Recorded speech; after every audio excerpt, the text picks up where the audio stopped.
Welcome, ladies and gentlemen, to tonight's Memorial Stadium Live on SHN Sports. I'm Pistol Pete with the Creek broadcast team. Alongside me is Scotty Martin.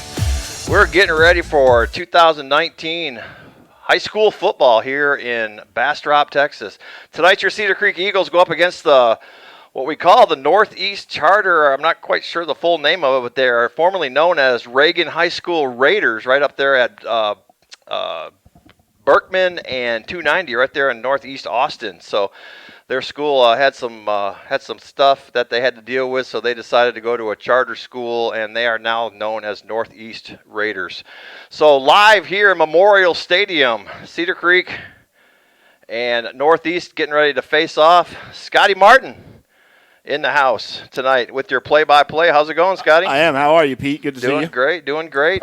Getting ready for a 2019-2020 season here. Not just football, but all sports across the board, volleyball, basketball, soccer. We're going to try to do as best we can as the Creek broadcast team to bring that to you through SHN Sports. Rob Hipp was nice enough to make us an offer we couldn't refuse, and here we are still in the battle seat here at Cedar Creek for another season. We are here and in a brand new broadcast booth here, sponsored by Roscoe State Bank. Roscoe State Bank is bringing you the broadcast tonight. Rick Womble over there at the Bastrop branch, and they have 3 branches throughout Texas. They have one, I believe, in Roscoe. That's why they call it Roscoe State Bank, Roscoe, Texas. And me being horrible at my research, I couldn't tell you where the third one is.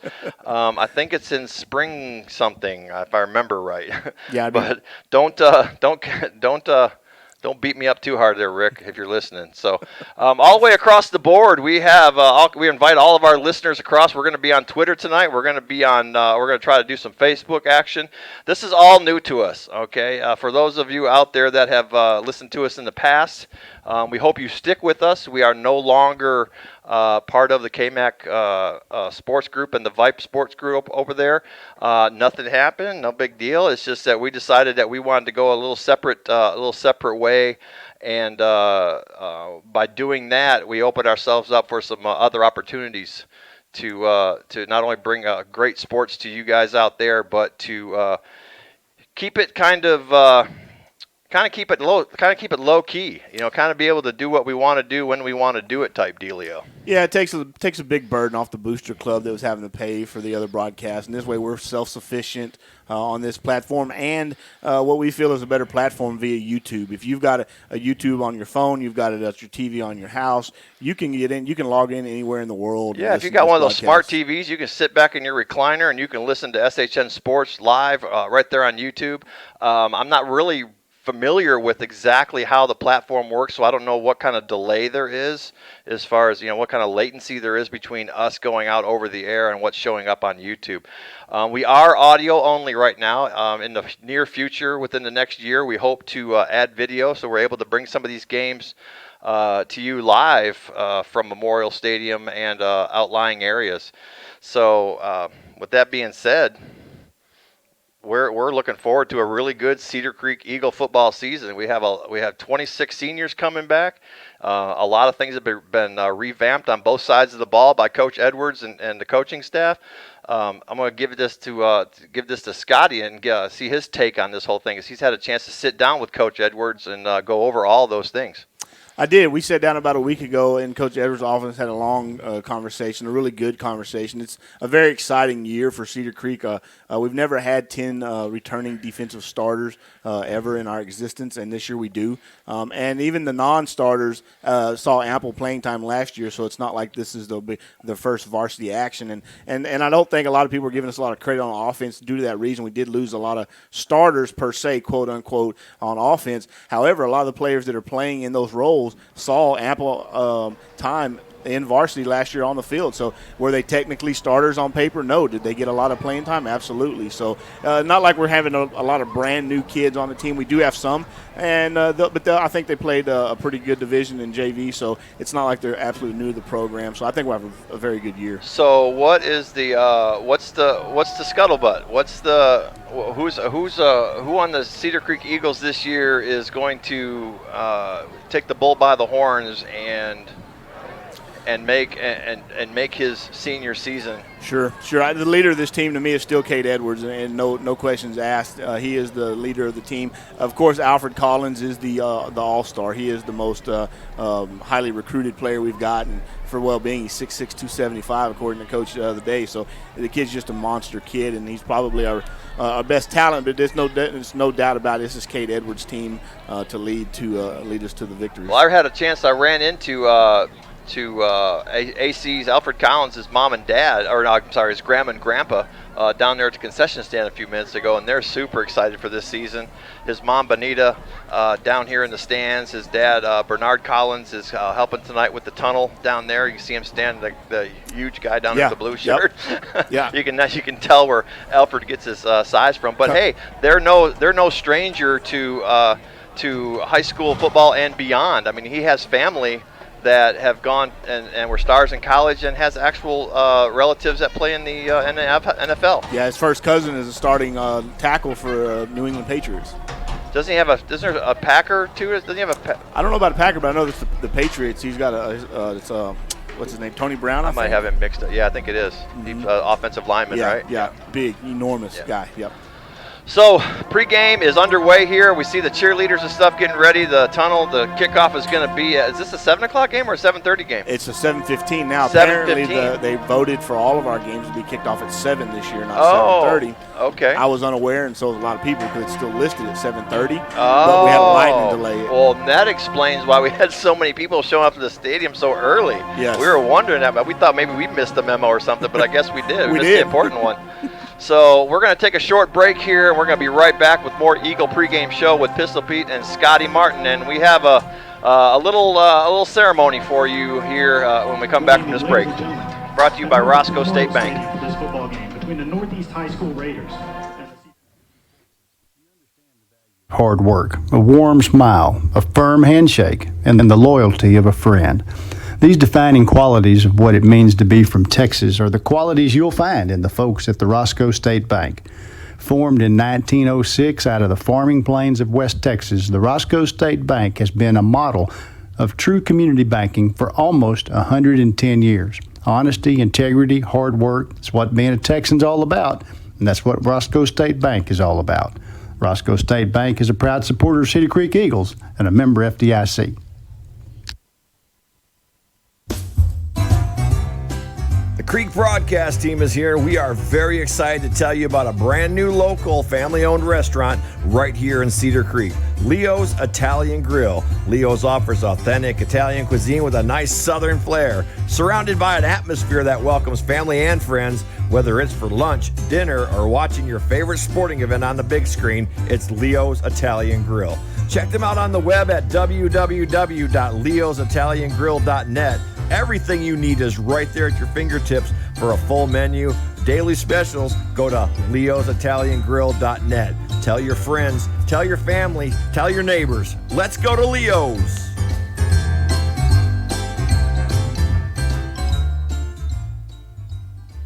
Everybody tells them that. Dude, your car. Oh, that's okay. Here, watch this.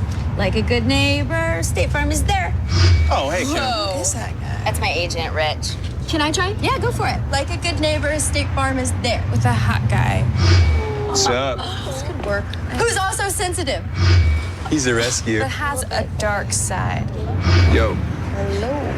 Hey, Dark Side. Get your feet off the car. Find out what else State Farm agents can do for you at yagent.com.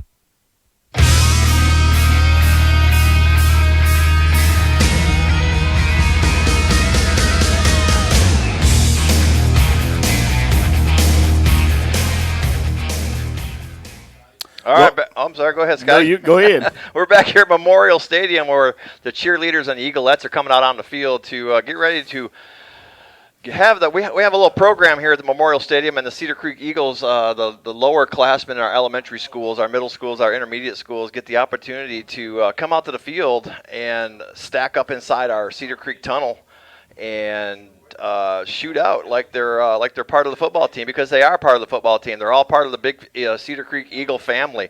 So from what I understand, we have between 85 and 90 kids that are going to come out of that tunnel right there like a fire ant mound.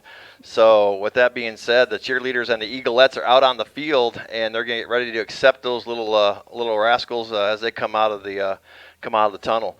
So anyway, if we can invite this young man down here to throw on a headset here, we'll tune him in and figure out.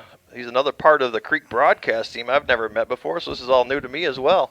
This is Bobby Morgan. Bobby's going to do my stats. He's going to help me stay focused and give me somebody to talk to Pete, this Bobby, year. nice to meet That's you. Pete. He's the founder, the godfather of the Creek broadcast team. I don't know. Well, whatever. Well, glad to be here, guys. Thank you. Yeah. Okay, so on that mic, until we get you over to a better headset, you almost have to eat that mic. Yeah, you got to put that thing right on your. I mean, you can't. Yeah. There's no way you can't even make that thing pop. So it's just Yeah. a real not a very sensitive mic. Here they come. Oh my gosh, we got all ages. We got them from probably 6, 7 years, 8 years, 9 years old, maybe 8, 9, 7, 8 years old. Oh, one kid took a derf right at the 20-yard line. Fit right in with the Eagles. I don't know how they got all those kids in there. I don't know. But good grief. Being that they're all about the size of a gallon jug of milk, I mean, it makes them packed in pretty hard. Wow, there's at least 9. There'd probably be 100 of them. There's even a couple of parents running with them. Those kids, I mean, a couple of those 3 or 4 years They are. old. They got to be 3 or 4. Well, I ran into Miss Edwards, coach's wife, down there at the other end of the concession stand, and she said that not only did we have a good turnout with the Eagles, they said, hey, bring anybody you want. So everybody that was anybody that could come out and run out of the tunnel, they did it tonight. You know, that's what Texas high school football is about, is community. It's fun to come out and watch the kids play and all that, but there's people that in this community that have probably known each other for 25 or 30 years. Oh yeah. I mean, I've lived in this community since 1995, and I mean it's hard to walk down the street without recognizing somebody. And if you don't recognize, you're like, shouldn't I know you? Yeah. Where'd you come from? Well, I've never seen that car before, or we've never, or whatever, you know. But yeah, you're right. It's a small community. Everybody knows everybody, and that's good. Sometimes it can be bad, but for the most part, it's good. Yes, it is. It is. And, you know, Rob actually, I don't know if you got to catch it, but we did a interview the other night with SHN Sports on their weekly pre-game show, I guess you call it, the Gridiron Show. And that's what Rob was mentioning. So this community is so special. You know, it's a Class 5A with 1,623 kids enrolled, but when you drive into Cedar Creek, you're thinking, where are they all at? Yeah. Because this is not the bustling metropolis. You think Georgetown, you think Elgin. Okay, you think Georgetown. Elgin. You'd hardly know we're here, but it's a fine town. It is. Don't get us wrong. It's right, a fine right. town, No exactly disrespect. Elgin's just not that metropolis. You're right. But yeah, so you get in, you're like, there's nothing here, and then all of a sudden there's this 5A school in the middle of nowhere, and all these kids and families. But they're all these, like you said, just these little communities all around here. That Kennedy's here. Alfred's sister. She goes to Sam Houston's over in Houston. Sam Houston College. She just sat down there. Oh, okay. I see her. Yep. She's a big basketball star over there. Right there. Yep. See her. So yeah, so it's an interesting community, and glad to be a part of it for sure. Well, good deal. And so it's kind of a bittersweet night here at Memorial Stadium. Our first home game. It's a preseason game, but nonetheless, it's an important game coming into this season. Every game counts.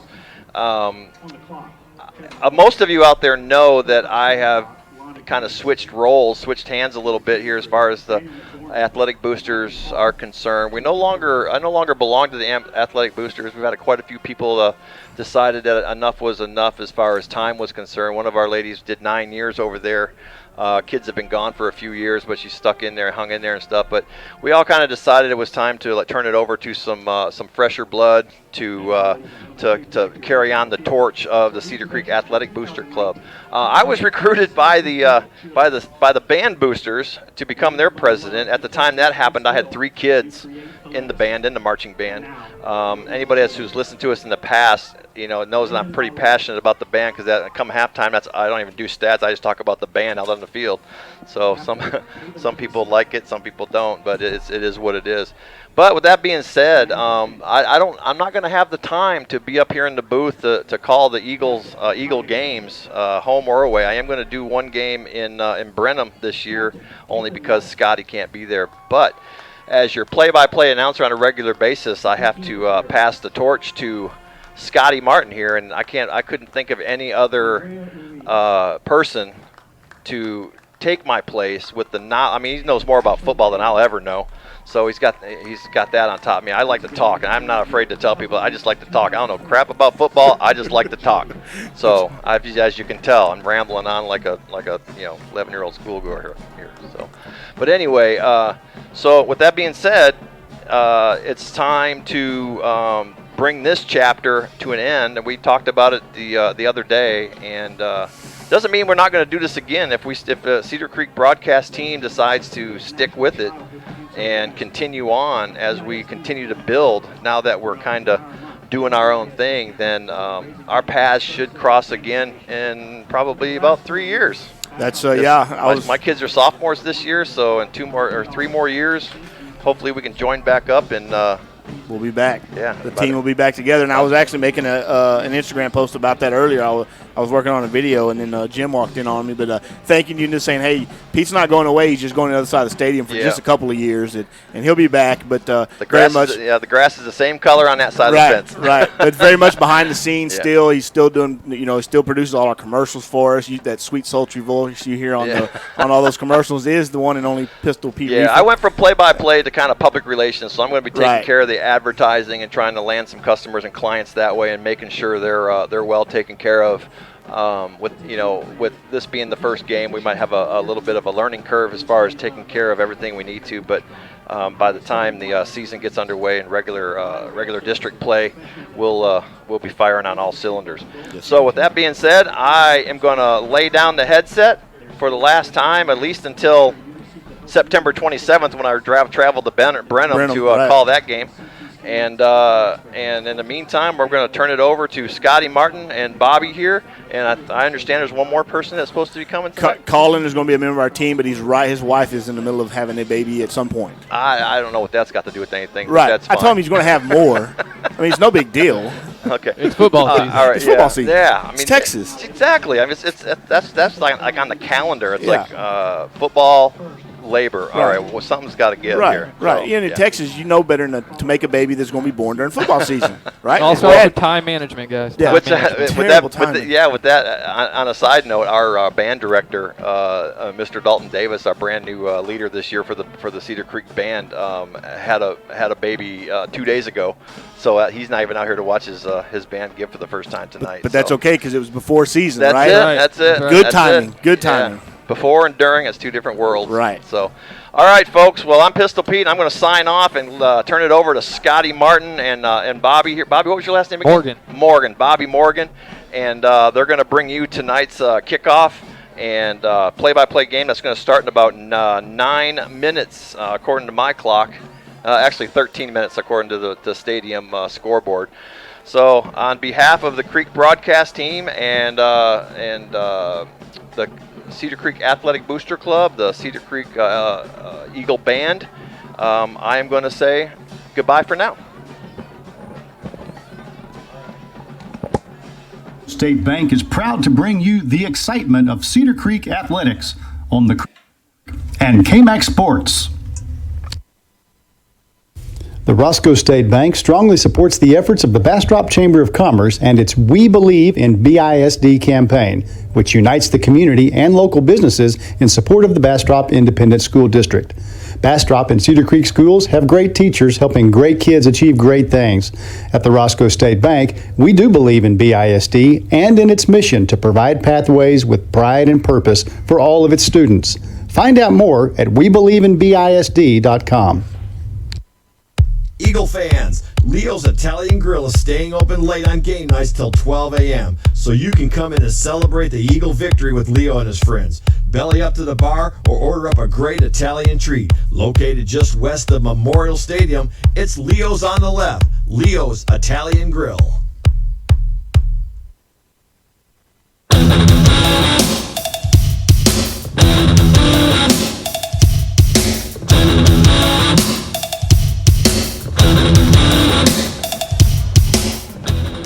All right, we're back here at the Memorial Stadium in the Roscoe State Bank broadcast booth. This is Scotty Martin. I have taken over now the ship. I am the captain, and I am nervous as all get out. But luckily, I got my friend Bobby here with me, and he knows some football, and I know some football. And we're just going to talk football, and I can't promise you this is going to be the most professional broadcast ever done, or I'm going to sound like the Pete Rifle when it comes to play-by-play, but I'm going to do my best, and we're going to have a lot of fun doing it.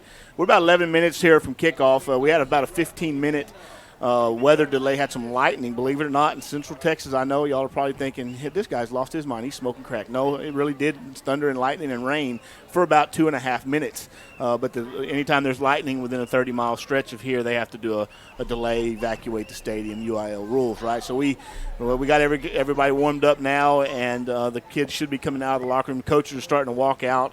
So we're about 10:50 and counting. We're going to do the flag is on the field, so we'll be doing the national anthem here shortly. And, Bobby, welcome to the Roscoe State Bank broadcast booth. Well, hey, man, I'm glad to be here. It'd be an adventure for sure. Played a little football here in Central Texas myself. Never been on the radio before, so we'll just fake it till we make it. That's right. Where'd you play at? Georgetown High School, man. Oh, did you? You're an Eagle. That's right. That used to be y'all's tunnel there that we commandeered. And from them, when they got their new big $1 million one that they have. Oh, yeah. Right. They just got money to throw around. Right. Tax base. It's all That's about tax right, base. Yeah. No, they're good friends. Matter of fact, Rob Hipp, the voice or the longtime voice of SHN Sports and the Georgetown Eagles, is who we work for essentially. So he's provided this opportunity for us. Even though he's no longer doing Georgetown, he got hired to be the coach of Sam Houston State, the Bearcats, not the coach, the voice. So he is in New Mexico, getting ready to bring that to you tomorrow night on the FM dial for the first time in his career. So he's super stoked and excited, and he's really provided a fantastic platform for us. You heard us talking about it a little earlier, but you can listen to us anywhere in the world. If you've got a smartphone, if you've got a laptop, if you've got a TV that's got YouTube on it, you can listen to us anywhere in the world. So if you're a mom, dad, aunt, uncle, cousin, grandmother, grandfather, brother, whatever that may be stationed or in Missouri or in Indiana or in Alaska, you can listen and follow your loved ones here on the Creek Broadcast Network and SHN Sports. So we're really excited about it, Bobby. Well, good, man. It'll be good. It sounds like I got some big shoes to fill, but we'll see what we can do. No, you're just filling my shoes. I got big shoes to fill. I got to fill. I got to fill Pete's. I'm gonna get your computer running here in a minute. We'll do some. You can also follow the stats on Max Preps. We try to bring you all that through Max Preps as well. And we're gonna do a ticker here on our site. So if you're watching here on YouTube, if you're listening to us, just look at your phone every once in a while. We're gonna do live updates here and bring you our sponsors on our own ticker. So that's kind of a new thing for us, and we're really excited about it. So. Speaking of that, let me tell you some things about what happened over the offseason here and progressed to where we're at today. We picked up a tremendous amount of sponsors here for us and some really, really fine individuals and some longtime sponsors that have been with us, and I want to bring some recognition to them. You've probably already heard their commercial on air, but I want to go through this here with you just real quick. Our title sponsor for this year is Roscoe State Bank. We're in the Roscoe State Bank broadcast booth. We're going to mention them a lot because they do a lot for us here. And then also Leo's Italian Grill, you heard that commercial. State Farm, Lori Tuggle, the agent here in Bastrop, who's been a long-time supporter. And Ours RV, now out of Georgetown. He's going to be a new sponsor for us, and we're going to do some of his commercials here soon and talk a little bit about him tonight when we get the chance. But the Eagles are in the tunnel. The flag's up. It's going to be game time here in just a minute, about 8 minutes and counting.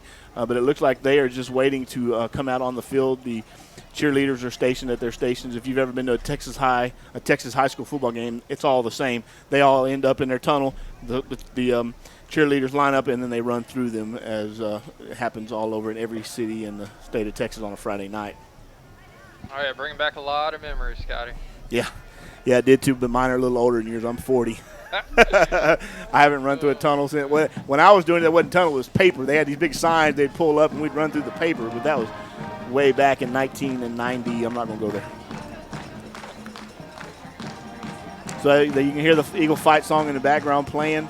As we get close, the American flag, as always, and the Texas flag will be let out. I don't see the Cedar Creek flag. They may have ran out of flag holders or flag poles. I'm not sure, but usually there's a War Eagle flag that comes out with them. But nevertheless, we are playing as Pete talked about earlier, the Northeast Early Raiders. And here come the Eagles. Led out by quarterback Ty Pruitt, number 6. He will be your starting quarterback on tonight's game. Tonight we wear new uniforms. If you've never been to, if you have been to a Cedar Creek game before, you will not recognize them tonight. They are in all blue pants and all blue shirts with white lettering and white pinstripes and a white helmet with blue CC on one side and number on the other. It is a brand new, as my good friend Jim from the newspaper said, it reminds him of the Indianapolis Colts. So if you're at home and you're thinking of an Indianapolis Colts, or if you've seen the Air Force Fighting Falcons play, it's very similar to those colors. Reagan will be in a baby blue, North Carolina blue and white uniform with an all-white helmet tonight. So luckily enough, there's enough contrasting colors that we shouldn't get anything mixed up like we have in the past. The numbers all seem to be pretty recognizable, and we sure thank you for that. Our starting lineup tonight is going to be left tackle Jaden Lang Miller for Cedar Creek. Right guard will be Randy Barber. Center will be Troy Trammell. Right guard will be Mason Selby. Right tackle will be Carlos Medina. At wideout, we'll have Colton Fitzhugh and Clavin Cleric, Zane Allen and Alex Martinez, as Allen and probably a little Javon Livingston, and of course the quarterback is Ty Pruitt. In the backfield, Dominique Mojica, and at tight end, when we use a tight end, it'll be Alfred Collins and Cade Edwards. For our defense starters, you're going to be defensive end Alfred Collins. At nose or defensive tackle will be Willie Rangel. At linebackers, you're going to have Josh Garza, Cade Edwards, Reggie Smith, and Jafar Johnson. He's about one of our only non-starters from last year. He's one of the new kids on the team, or at least on varsity. We've got 10 returning starters on defense. Oh, there you go. Mm-hmm. Ian Flowers will also play defensive end. And then in the backfield, you've got Damian Perez at corner and Dalen Jackson at the other corner, and then Clavin Cleric and Zane Zimmerman at safety. And that'll be your starting lineup for the Cedar Creek Eagles. Unfortunately, we did not get a starting lineup for Northeast Early College, so we're going to have to kind of play it by ear. However, it shouldn't be too difficult because they only got about 28 kids on their roster here that have traveled to Memorial Stadium here. As you hear the fight song play, we're going to take a quick break. We've got about 4 minutes and 30 seconds and counting before the festivities begin. So we're going to pay a few bills, pay a few sponsors, and then we'll see you right back here in just a minute.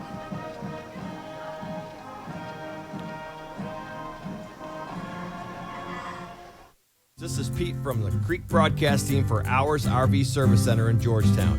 All the RVs that I see on the road these days, how about having a peace of mind knowing that your RV is in tip-top shape by taking it to Hours RV Service in Georgetown. Located at 8480 Interstate 35 in Georgetown, Hours RV Service will make sure that your coach, fifth wheel, or pop-up, or bumper pull are all ready for the road. They honor all major service contracts, so you don't have to worry about voiding any warranties. Hours 5-star review customer service will make sure that you have the peace of mind to enjoy that vacation. Call Michael at 801-671-8672 or find him online at www.hoursrv.com. That's www.hoursrv.com. No. Looks like we're having some OBS disconnection and some reconnection successful here. So, Pete, if you're listening, give us a text and let us know that we are, in fact,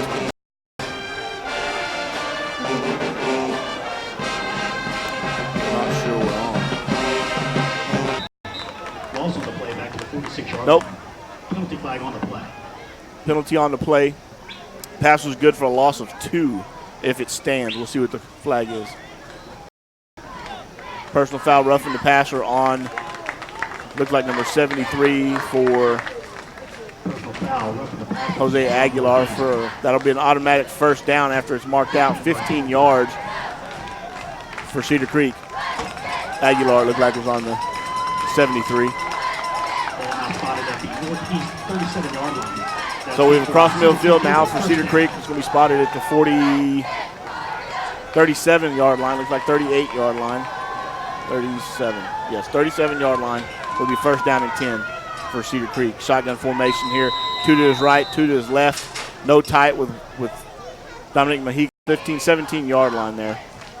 Shotgun formation again for Pruitt. He's looking left. He's got a quick slant over to Javon Livingston again for enough for bringing him up to about the 10-yard line where it'll be third down and 5 from the 10.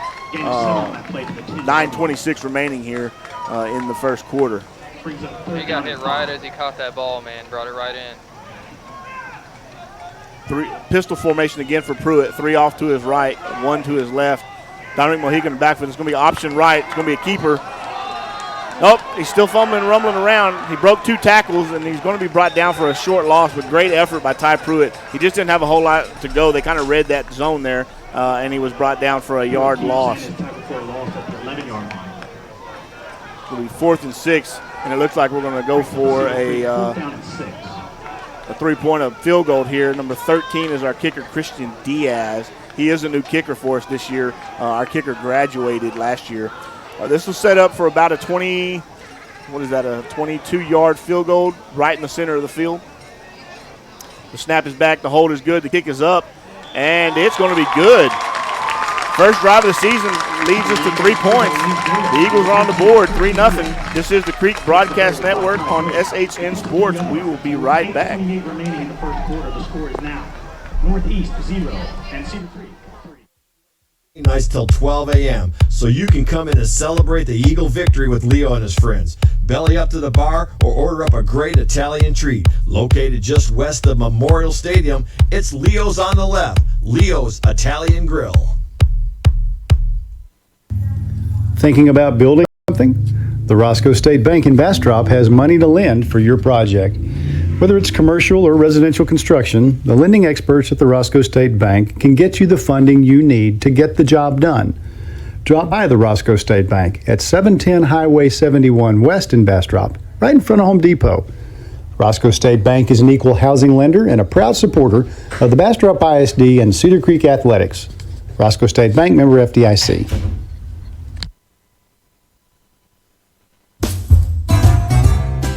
The Creek Broadcast team is here. We are very excited to tell you about a brand new local family-owned restaurant right here in Cedar Creek. Leo's Italian Grill. Leo's offers authentic Italian cuisine with a nice southern flair, surrounded by an atmosphere that welcomes family and friends. Whether it's for lunch, dinner, or watching your favorite sporting event on the big screen, it's Leo's Italian Grill. Check them out on the web at www.leositaliangrill.net. Everything you need is right there at your fingertips. For a full menu, daily specials, go to leositaliangrill.net. Tell your friends, tell your family, tell your neighbors. Let's go to Leo's.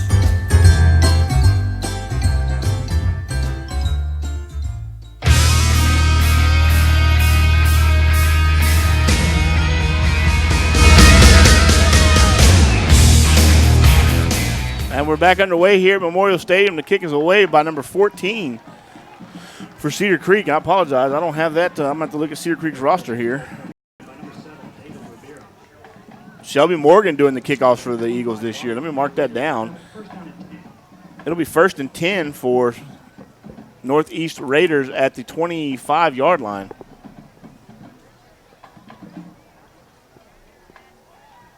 I promise you, folks, we will get our rhythm as we progress this season. Please bear with us. Out comes the taunted. I shouldn't say taunted. The staunted. I guess what's the word for that? The renowned Cedar Creek defense. We've got 2 kids on this defense that are absolutely superb. It looks like it's going to be an option play, fumble, ball on the ground. It's going to be wrapped up for a loss in the backfield. None other than number 28 on the tackle for Cedar Creek, Jerry Torres, out of the linebacker position. It looks like they come out running a kind of a slot T offense, did the Raiders, and it didn't go anywhere. A loss of 2 on the play, swarmed by the Eagle swarming defense. It'll be 2nd down and 8, 10, 11, 12. 7:57 here and counting in the first quarter at Memorial Stadium in the Roscoe State Bank broadcast booth. Again, in the slot T formation goes Northeast. It's going to be hand up the middle, but no gang. Runs right into big Alfred Collins and I can't see it, number 51, Willie Rangel on the stop. Another loss of about a yard where it brings up 3rd down and 13 for the Raiders. And I promise you this, if they're going to try that all night long, it's not going to work. Front 3 are probably arguably the best front 3 in the whole division. We got a wall. We have a wall. You see that number 99? Right there on the end, that's Alfred Collins. He gets to pick between A&M, Texas, Alabama. They've all offered. He just gets to pick whichever one he wants. Texas. 3rd down and 13 here. It's going to be handoff up the middle, and it's going to be brought down again right at the line of scrimmage by number 51, Willie Rangel. That's going to bring up 4th and 13 there. A huge stop on the opening drive for the Cedar Creek Eagles. And I don't know anything about the Raiders passing game, but it sure looks like they're going to go for it here on 4th down. And, there's a flag on the play. That's what happened.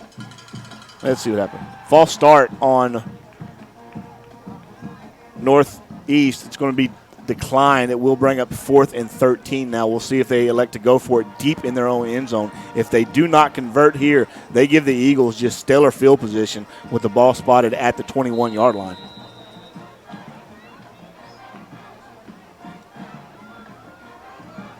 And they are in punt formation here. It's going to be a quick punt. The punt's sky high and in the air. It's going to be received. Fair caught by number 12, Ashton Figueroa. Excuse me, I was trying to find it there. I'm making my notes here. The only things I didn't have earlier were kick returners and punt returners. So Ashton Figueroa will be the punt returner, so I can find it now. Coach gave me everything other than that. Would it be first down and 10 for the Eagles from their own 47-yard line. Shotgun formation for Ty Pruitt. 3 to his left and 1 down to his right. Offset back to his left. It's going to be a zone read handoff up the middle. Keeper. He's going to have some room. He's got a blocker, and he's going to be brought down about the 51-yard line, 49-yard line. Just across midfield goes Pruitt for a gain of 5.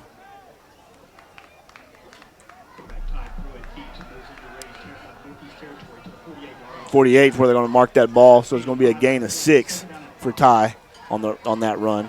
Shotgun formation again for Ty. Mojica off to his left shoulder with 3 to the right and 1 to his left. It's going to be a rollout right. He's looking for a pass. He finds a man open, but he just overthrows Colton Fitzhugh. Second down and 4. It'll be 3rd and 4 here from the 48-yard line for Cedar Creek.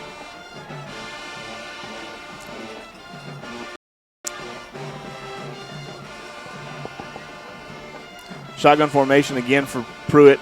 Mojica to his left shoulder. Now he's got 2 to the bottom with a tight end now coming into play. Man in motion goes Javon Livingston. It's a rollback screen play to Mojica. He's out of blocker, but he's going to have to make a move, and he does up to the 50 across to the line of scrimmage. What a fantastic block by little Javon Livingston to come back and block their linebacker number 50, Cooper Evans, but again for no gain. In fact, maybe a loss of a yard back to the original line of scrimmage at the 48, and that'll bring out the punt team for the Eagles. Stall drive, 5:54 and counting here in the first quarter rather. So definitely not as successful as the first.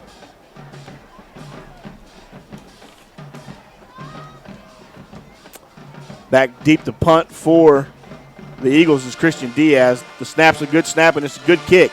End over end is going to drop about the 23-yard line, and it's going to be picked up, ill-advised, picked up at the 23 and brought down at the 20.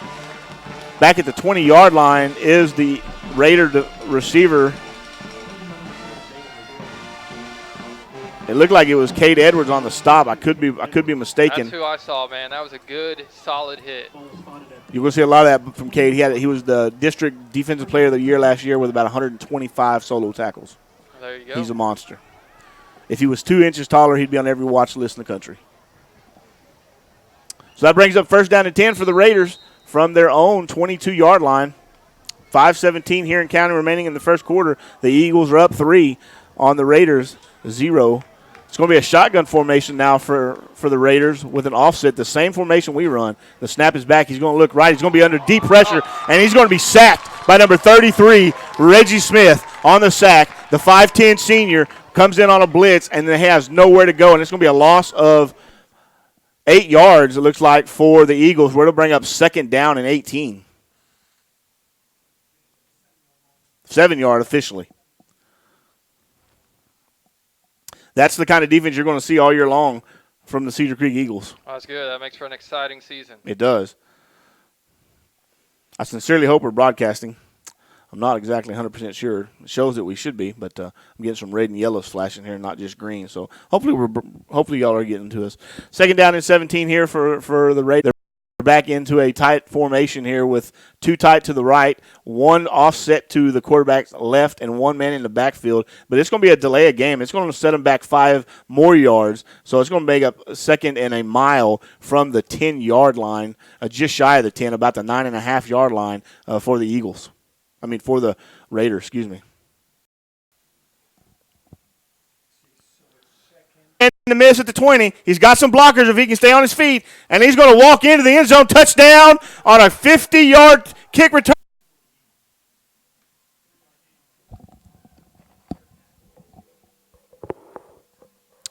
All right, we're trying to work through our bugs here.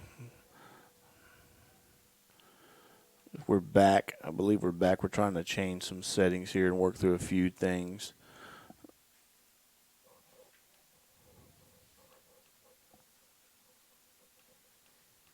And we're trying to adjust here to make this broadcast better for you guys.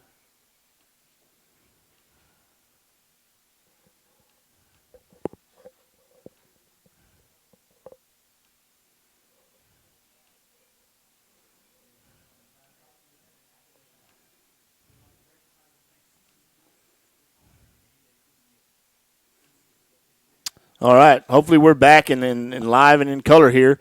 It is just taking a timeout, did the Cedar Creek Eagles.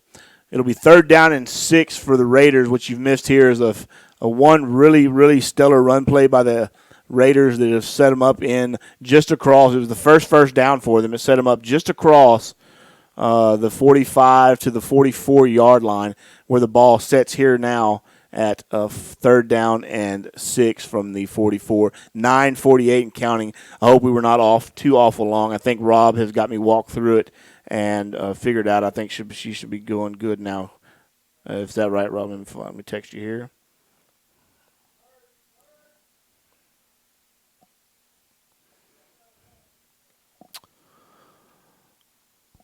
Run for no gain for the Raiders here. It's going to be stopped right at the line of scrimmage. Who was that, 22? It was 40. Kate Edwards on the stop, 22 on the carry. Be Kowalski Latham for the Raiders. That'll bring up 4th and 5. Ball spotted at the Eagle 43-yard line. 9:19 and counting here in the second quarter. Eagles up 17-0.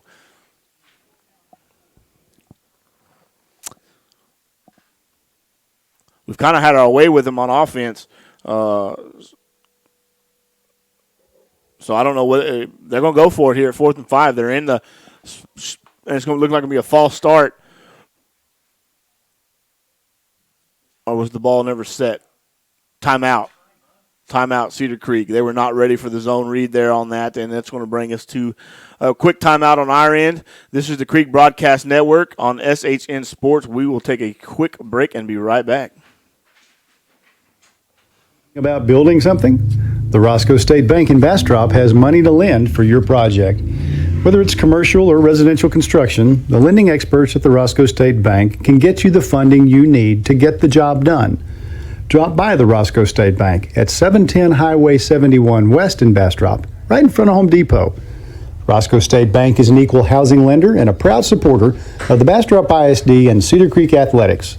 Roscoe State Bank, member FDIC.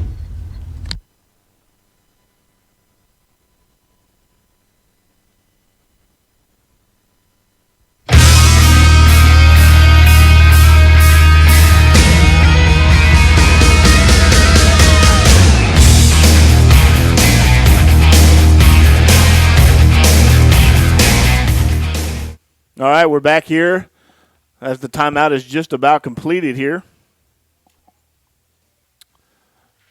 They have now brought out the punt team. They were trying to go a quick play. Good timeout by Coach Edwards and the Eagles there to stop them from that play, and it now forces them to punt the ball.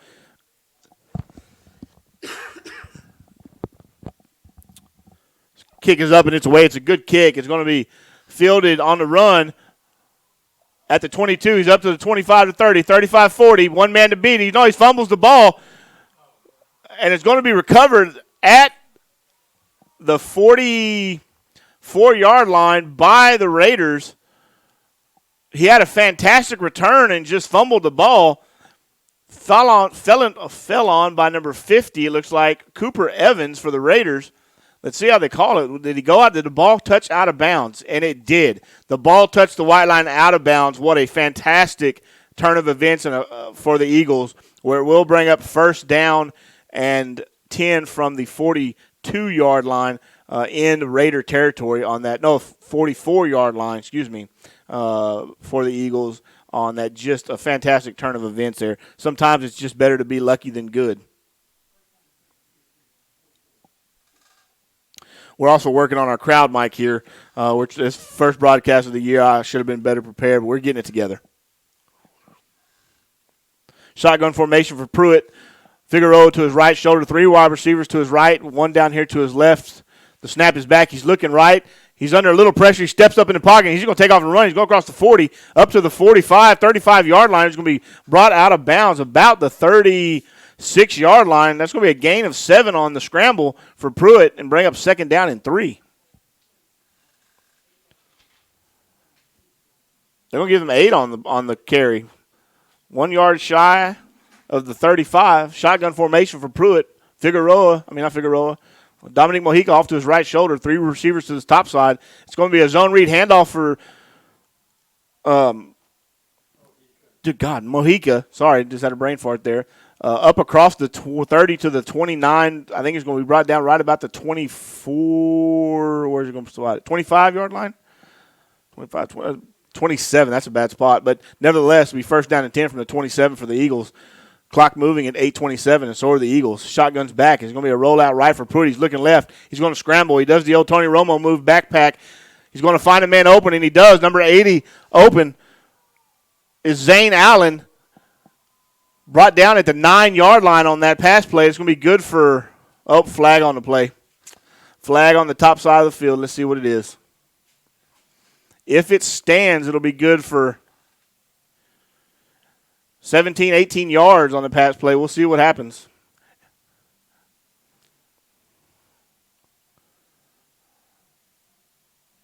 Illegal formation on the Eagles. It's going to bring them back. It's going to mark them back 5 yards from the original line of scrimmage, where it'll be 2nd down and 15.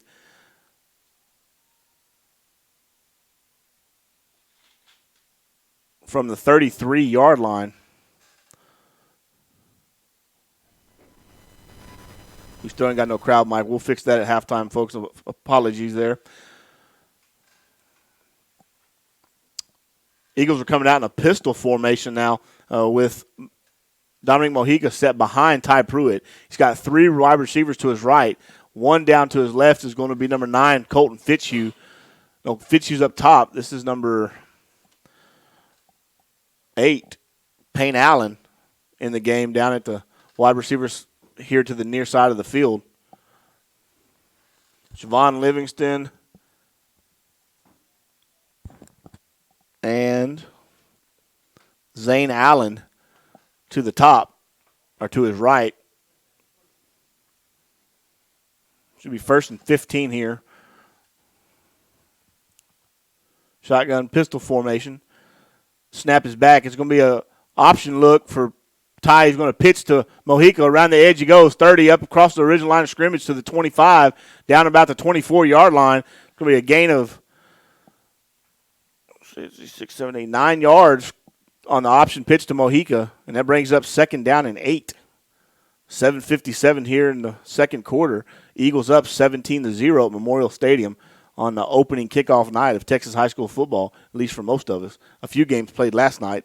Bobby, I don't know if you got to see any of that, but the Taco Shack Bowl happened last night. Shotgun formation, 3 to his left, 1 to his right. He's looking for a way to go, and he's under a little bit of pressure. He jukes and jive. He misses the sack. He's got an opening, and he throws, and it's going to be caught by Javon Livingston just past the yard to gain at the 15 down to about the 13.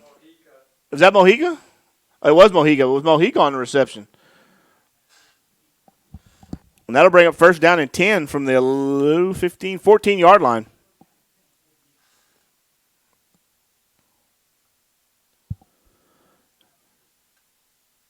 Pruitt's in the shotgun as normal. Mojica off to his left shoulder, 2 to his right. He's going to send Colton Fitzhugh in motion, and he's going to hand it off to Fitzhugh. And Fitzhugh's got Mojica as a blocker up across the 10 to the 5, steps out of bounds about the 4-yard line. Goes Colton Fitzhugh. There's a flag, going to be a late hit. It's going to be inconsequential that close to the goal line. It's going to be half the distance to the goal, which is going to move it up a yard exactly. He's at the 3. They're going to move him to the 1, or to the 2 rather, or 1.5, I guess. But nevertheless, a personal foul does go against the defensive player, and they will make note of that. You cannot have 2 personal fouls in the first. Looked like number 8 Hodges on the defense side. Hodges with the personal foul. Well, that would bring up first down and goal for the Eagles at the 1.5. 7 minutes remaining here in the second quarter. A good chance for us to spread this lead open to 24 here before halftime. Shotgun formation for Pruitt. Mojica's to his right shoulder. 3 receivers to his right and 1 down here to his left is Fitzhugh. The snap is back. It's going to be a handoff from Mojica up the middle, and he's going to stumble in for a touchdown. Dominic Mojica, 1.5-yard touchdown run, and that opens the gap a little more. 23-0, 6 minutes and 50 seconds here in the second quarter, and the Eagles are on a roll.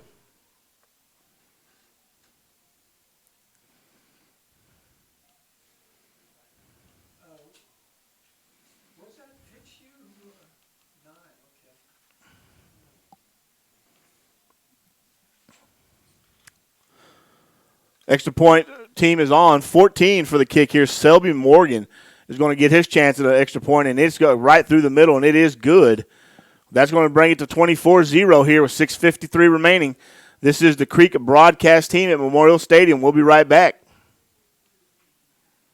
So Morgan kicked that one. Italian Grill is staying open late on game nights till 12 a.m. so you can come in and celebrate the Eagle victory with Leo and his friends. Belly up to the bar or order up a great Italian treat. Located just west of Memorial Stadium, it's Leo's on the left. Leo's Italian Grill. Everybody dude, your car. Oh, that's okay. Here, watch this. Like a good neighbor, State Farm is there. Oh, hey, Whoa. Kim. Who's that guy? That's my agent, Rich. Can I try? Yeah, go for it. Like a good neighbor, State Farm is there. With a hot guy. What's up? This could work. Who's also sensitive, He's a rescue. but has a dark side. Yo. Hello. Hey, dark side. Get your feet off the car. Find out what else State Farm agents can do for you at yagent.com.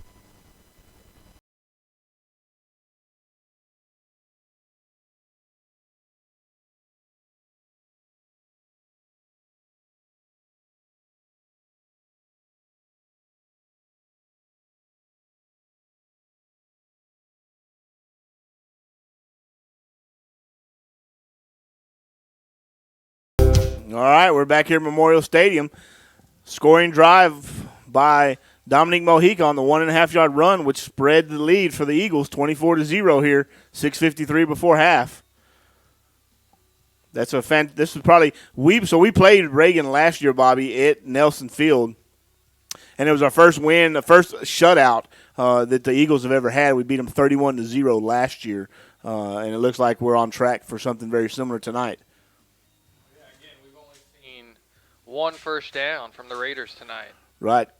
Kick is away, and it's going to go out of bounds right at the 10-yard line. It's going to give the Raiders good field position to start with on the penalty on the kick. But nevertheless, the Eagle defense has just come out ablazing tonight. Reggie Smith, Alfred Collins, and the crew, they haven't budged an inch except for that one play.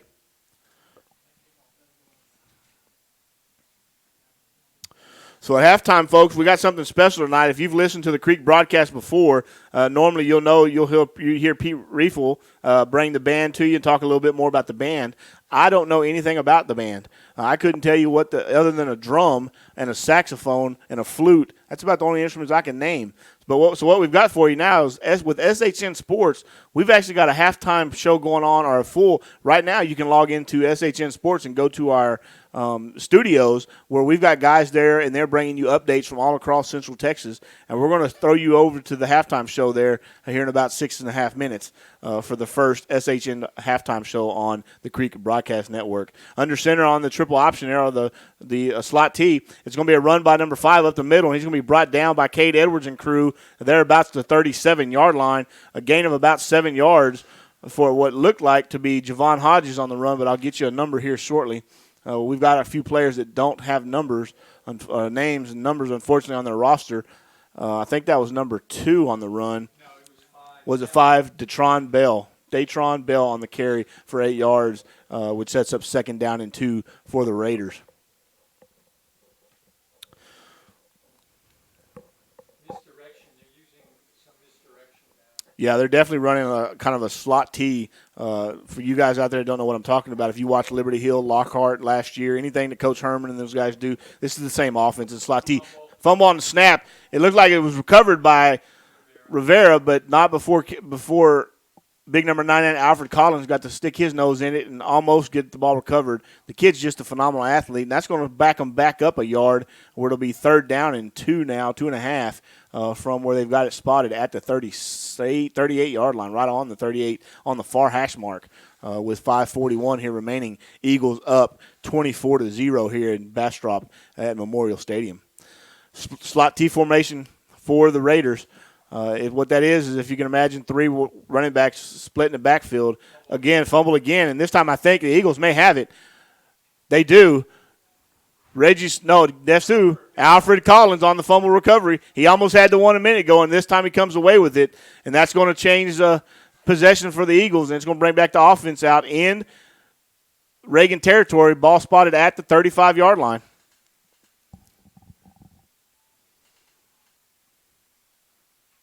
He almost got that recovery this last the last play, and that time he got it. I don't know why they're having such a hard time with that snap. It's not a shotgun snap. In the slot T, the quarterback is under center. They should not be having that kind of difficulty other than just our defensive line is imposing their will on those guys, and it's making it difficult. Shotgun formation for Pruitt. He's going to look left. He's going to fire left, and he does to Javon Livingston. Caught at the 28-yard line, brought down at the 25 is Javon Livingston. That's going to be enough for 8, and it'll set up a short 2nd and 1 or 2. No, they're moving the chains, it shows. He did. He got it all the way up to the 25, 24-yard line, so they're going to move the chains. Gain of 11 on that pitch and catch, and that's going to bring up 1st down and 10. Shotgun formation for Pruitt. 3 to his right and 1 to his left. Figueroa, swing pass out to Colton Fitzhugh, and he's going to walk into the end zone for a 24-yard touchdown pass. It goes number 9, Colton Fitzhugh, and that's going to spread the gap even further now. 31-28 Eagles on the touchdown. We've matched our score as of last year in the first half. Looks like Mason Selby back out to make this extra point kick. I don't know if they're just using both of them to get some reps in, but it is not Christian Diaz on this extra point attempt. It is Shelby Morgan, the hold at the 10-yard line. Snaps back, good snap. Oh, it's going to be a fake. No, he fumbled it. 6 is looking for somewhere to go, and he does. He finds Alfred Collins for a 2-point conversion. Maybe that was meant to be all the way, but Ty Pruitt, the holder, fumbled the ball, rolled right, and found Alfred Collins in the back of the end zone for a 2-point conversion. We have now beat our highest score last year of 31 with 32 with 4 minutes remaining here in the first half. Well, whether it was on purpose or accident, man, they pulled it off. It looked phenomenal. It was great. It worked very well. With that being said, we're going to take a quick break here, pay some bills. We'll be back. This is the Creek broadcast team. We're enjoying tonight's game here in Memorial Stadium. We'll be right back. Leo's Italian Grill is staying open late on game nights till 12 a.m. so you can come in to celebrate the Eagle victory with Leo and his friends. Belly up to the bar or order up a great Italian treat. Located just west of Memorial Stadium, it's Leo's on the left. Leo's Italian Grill. Hey folks, this is Pete from the Creek broadcast team for Hours RV Service Center in Georgetown. All the RVs that I see on the road these days, how about having a peace of mind knowing that your RV is in tip-top shape by taking it to Hours RV Service in Georgetown. Located at 8480 Interstate 35 in Georgetown, Hours RV Service will make sure that your coach, fifth wheel, or pop-up, or bumper pull are all ready for the road. They honor all major service contracts, so you don't have to worry about voiding any warranties. Hours 5-star review customer service will make sure that you have the peace of mind to enjoy that vacation. Call Michael at 801-671-8672 or find him online at www.hoursrv.com. That's www.auersrv.com. So the kickoff by number 13, Christian Diaz, was fielded at the 1-yard line and brought back up to the 18, where the Reagan Raiders or the Northeast Raiders will start 1st and 10 from their own 18-yard line. What a fantastic little kickoff there by Christian Diaz. You don't see that very often in high school. They can get it to the end zone, and that was just a barely a yard shy.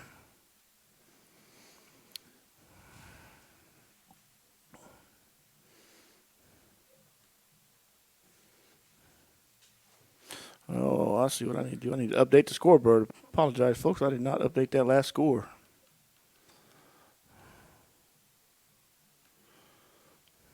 There we go. Now if you're watching at home, the score's right.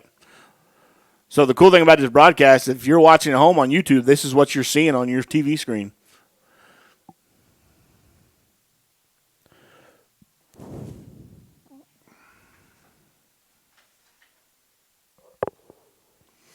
All right. Looks like there's going to be a timeout taken by Reagan here. They did not like what they saw, or the formation did not set up properly, and Coach took a quick timeout. With that being said, we're going to take another quick timeout. We're going to try to take one every chance we can and get some spots here played, even though it's the same spots over and over. But it's what we've got, and we're going to get more as the season comes on. This is the Creek broadcast team. We are enjoying tonight's game. We'll be right back. Bank is proud to bring you the excitement of Cedar Creek athletics on the Creek Network. Hey, folks, it's strength, value, and community, all the things that matter to you, found in one bank. Roscoe State Bank in Bastrop is proud to support the Cedar Creek Eagles and the Cedar Creek Athletic Booster Club. Roscoe State Bank member FDIC, located at 710 Highway 71 West, just in front of the Home Depot. Also online at roscoestatebank.com. 5, 4, 3, 2, 1, 0, ignition, liftoff.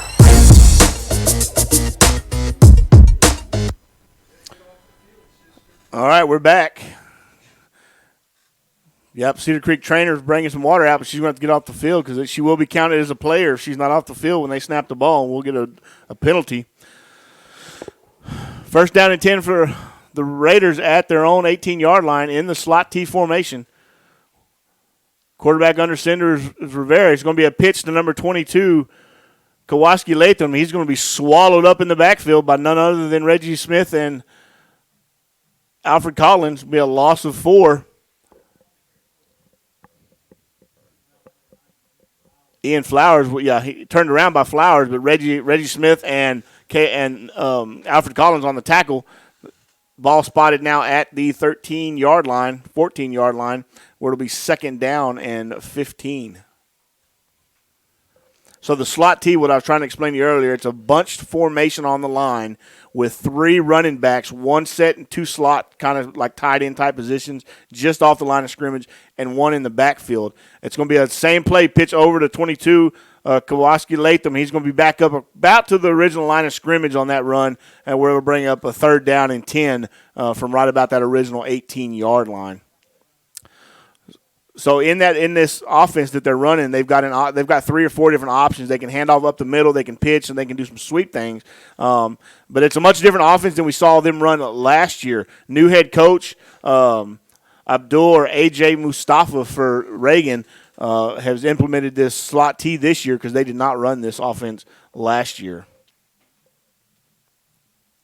3 minutes here before halftime. Again, stay tuned. We're going to shoot you over to the SHN broadcast booth and give you a nice update on what's going on in Central Texas High School. The snap is back. It's fumbled again, and it's fumbled right in front of Alfred Collins. And I really feel sorry for poor David Rivera because he just got smushed by 6'6", 275-pound Alfred Collins. And that's going to bring up a 4th down and 10 from the original spot of the ball there at the 18-yard line.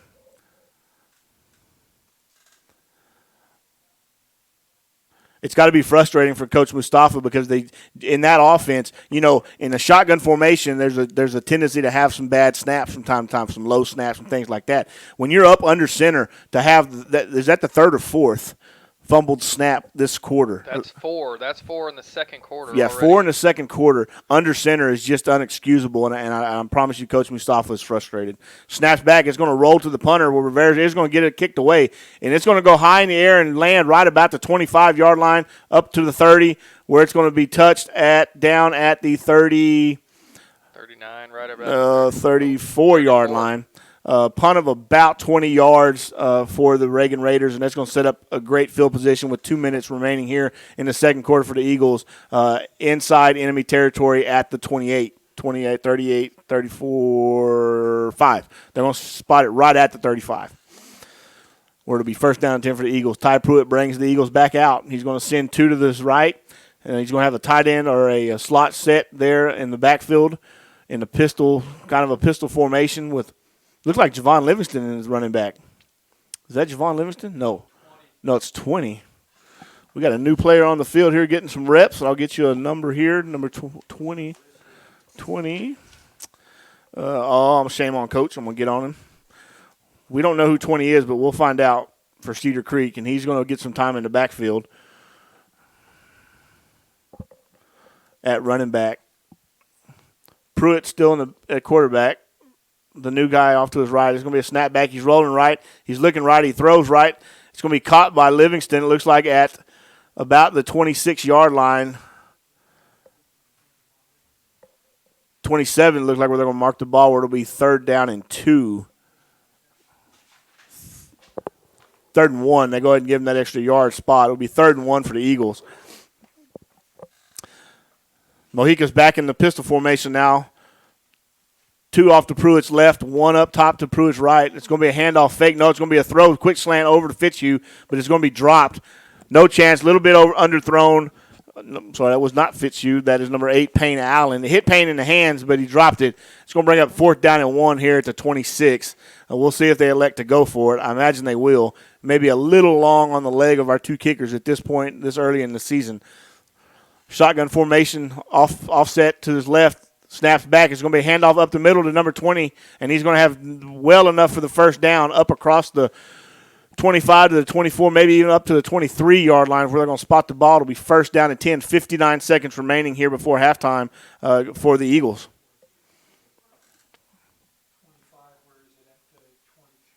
23-yard line, 1st and 10. Snap back for Ty Pruitt. He's rolling left. He fires left. He finds Payne Allen at about the 15-yard line. Payne shoots the tackle and gets up to about the 10-yard line where they're going to mark it at 1st and 10 at the 11 is where they're going to mark it. But there is and then Eagles call a timeout with 42 seconds remaining. The Eagles have 1 timeout remaining here before the halftime. It is going to be enough for a first down, and it will set up a situation where you can still get a first down before you get into the end zone at the 1 or inside the 1-yard line. A quick timeout here. We're going to take a short break, too, just play a real quick spot, and then we'll be right back here at the Creek broadcast team. Broadcast Network. Out of all the high school broadcast teams in Texas, we are one of them.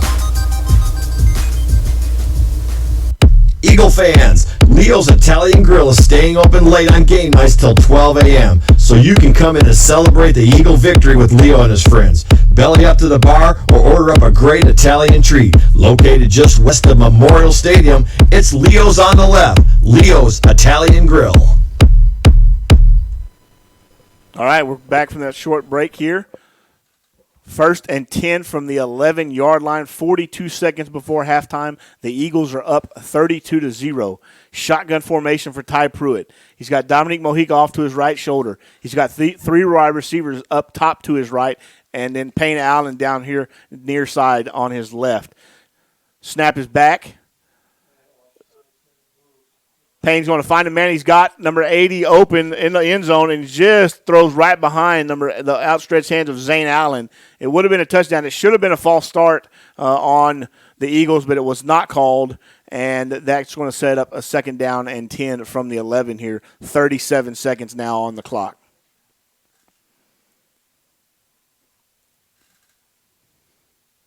Shotgun formation for Pruitt. He's going to set Mojica off to his left shoulder. 3 wide receivers to his right and Payne Allen down to his left. It's going to be a rollout left. He's looking for Payne. He's going to find Payne. He goes to Payne. It's going to be a touchdown. Right in the corner. Oh, no, they're going to call him out of bounds. I guess he did not get a foot in. In high school, you only have to have 1 foot in, if I remember right. It's not like the pros where you have to have 2, but apparently he was just out of bounds, or was Payne Allen. Well, it's going to bring up 3rd down and 10 now. 31 seconds remaining for the Eagles.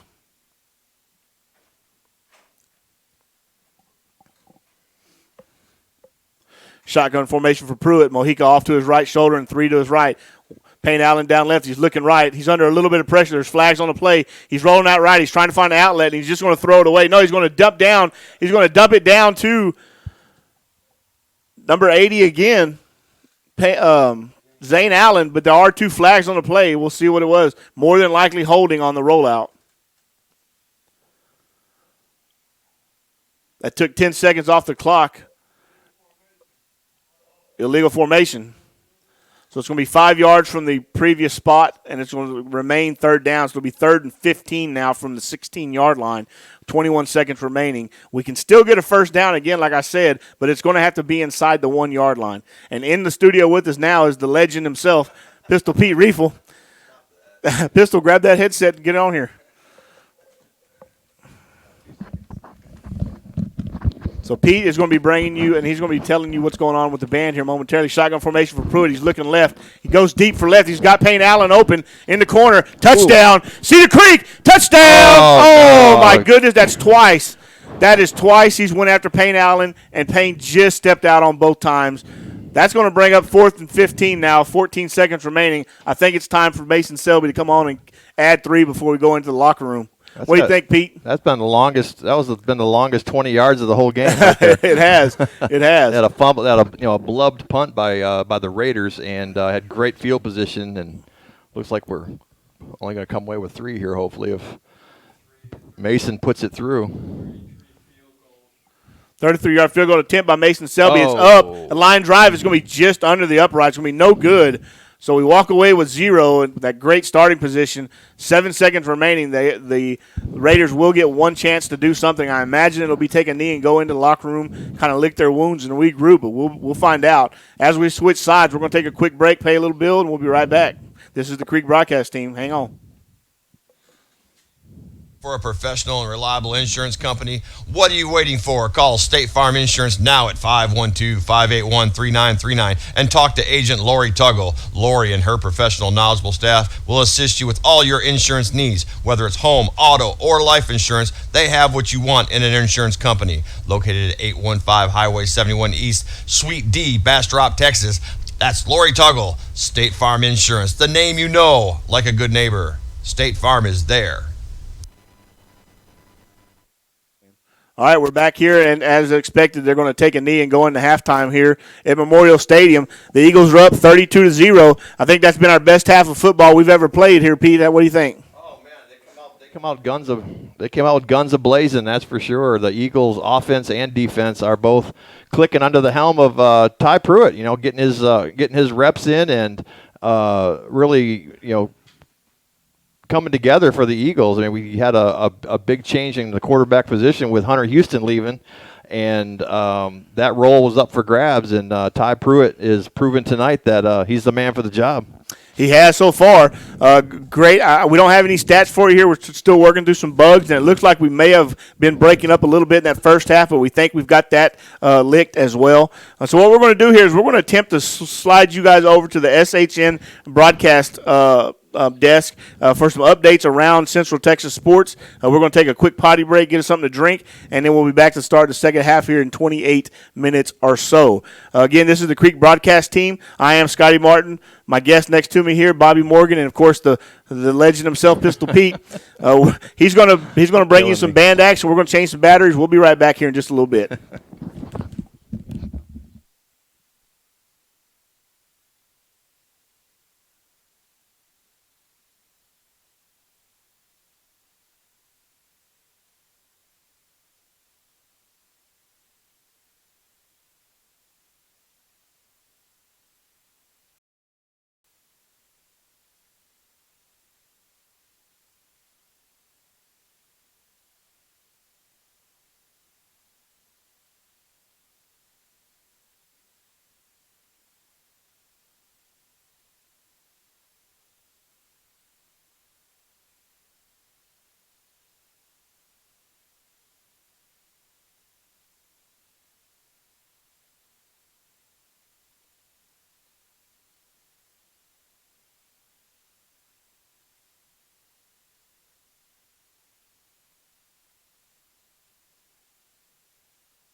Cavaliers, and whenever they match up, if they ever match up. And I mean, yeah, that's a hot take, but we see Lake Travis struggling to start off this season so far offensively.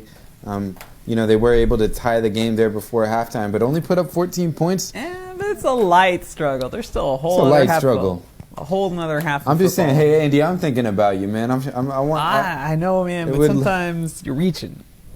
Hey, a little ambitious. I won't Not disagree. you. I won't disagree. Andy is reaching, but imagine if Andy turned out to be right. What a call that would be. We would go back and listen to this, and man, I'd be quite surprised if that's how that game would turn out. I'd be very honest with But you. as you mentioned, I mean, credit to Arlington Martin coming in from the DFW area.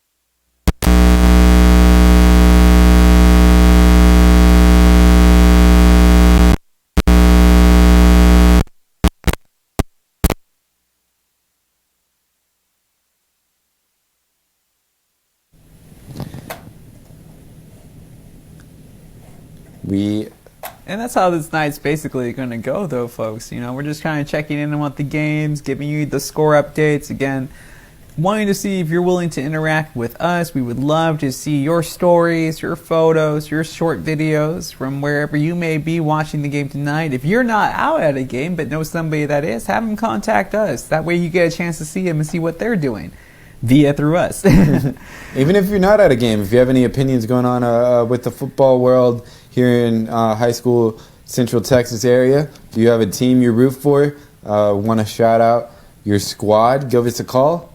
Once again, that number is 512-508-8388. And we'll be here till midnight and are looking forward to checking in with some crews a little later. We had a great conversation with Sean Clinch, the former KVU sports anchor. Clinchy, yeah. Clinch the man.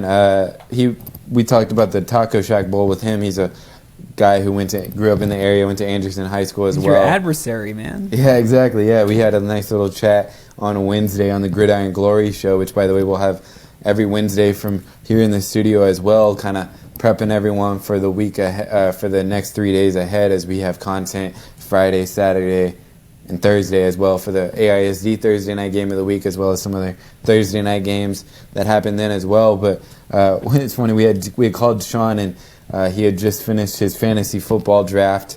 He said it was the longest thing he's ever done. It was about an hour or more.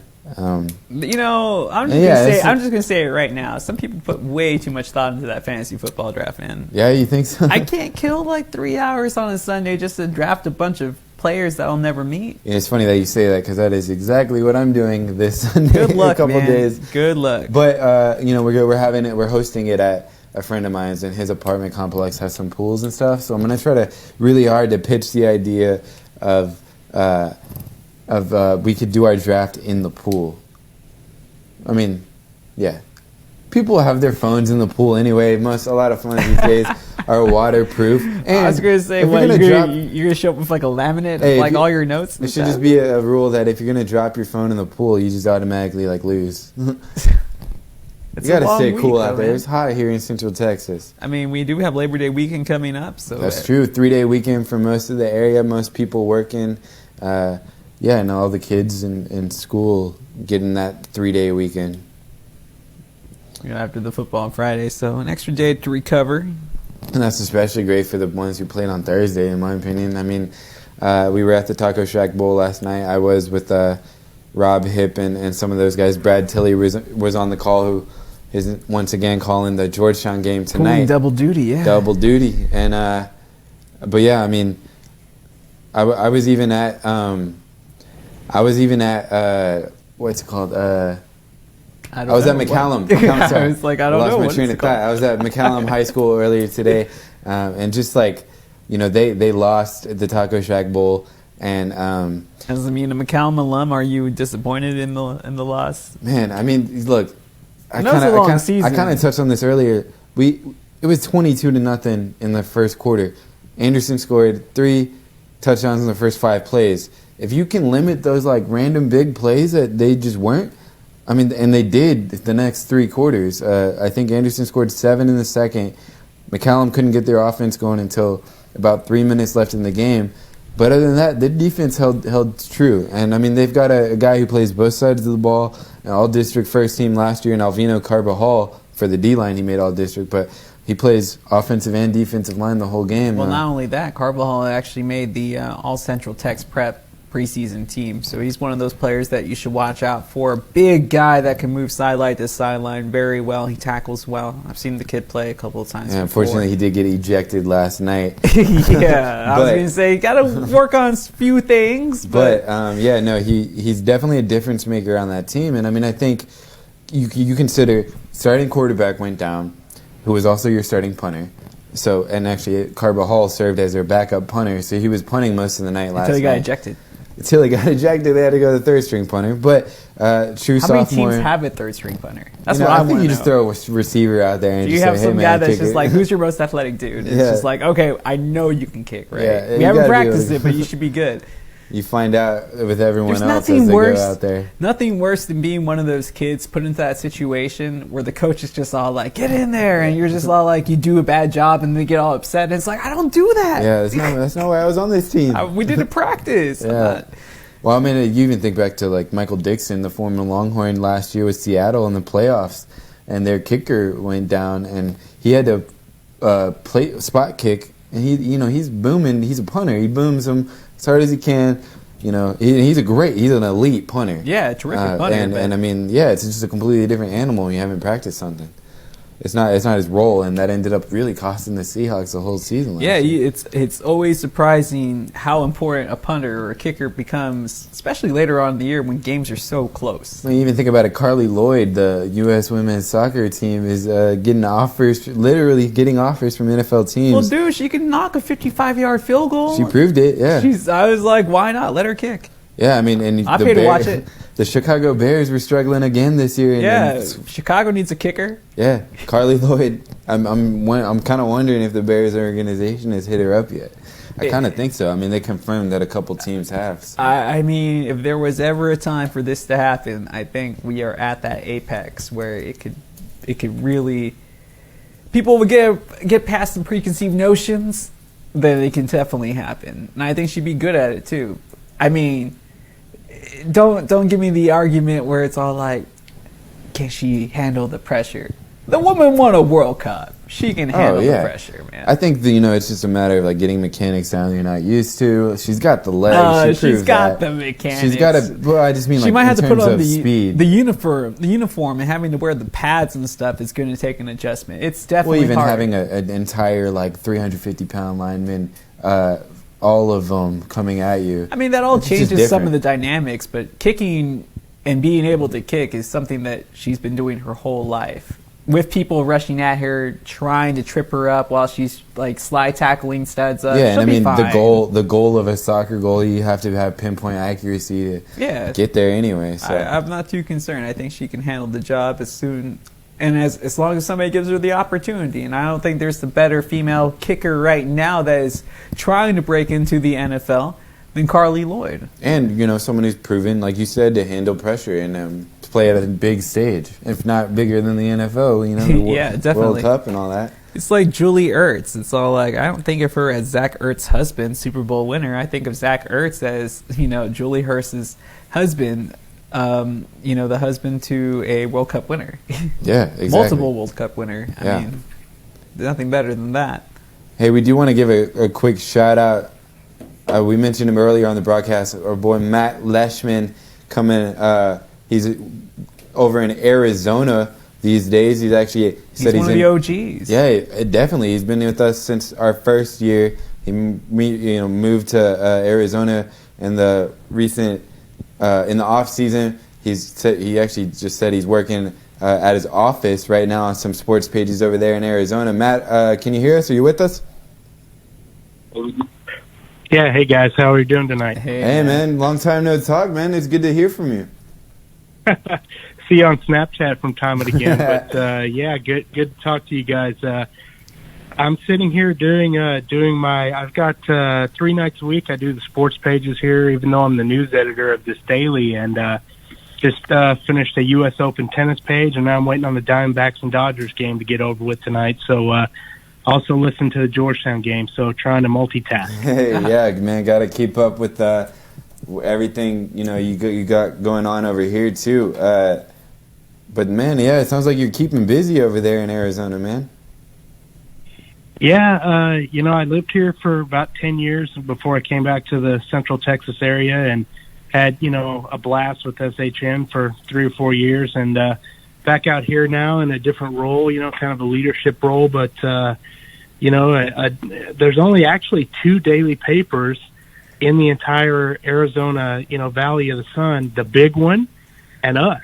So, right. We're kind of the smaller one on the west side, but loving it out here, guys. And we're actually a week ahead of you guys. It's week 2 in Arizona high school football tonight, and the team that I cover probably 95% of the time has a bye, so that's why I'm sitting in my office tonight. Oh, nice, yeah. Yeah, it sounds I will like say, you you guys, sorry, go ahead, guys, Matt. next week they're since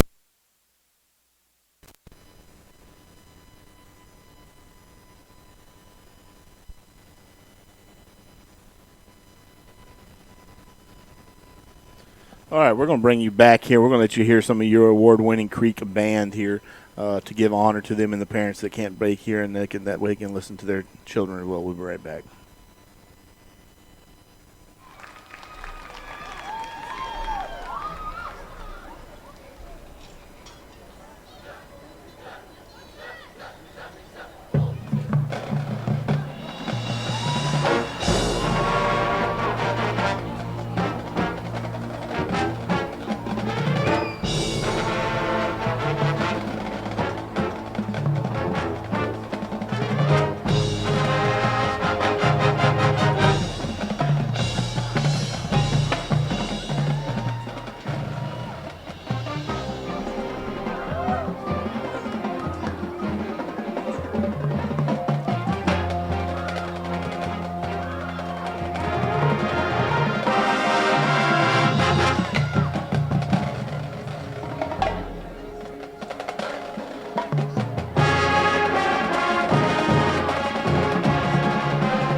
And that you hear right there is going to be the Creek Marching Band.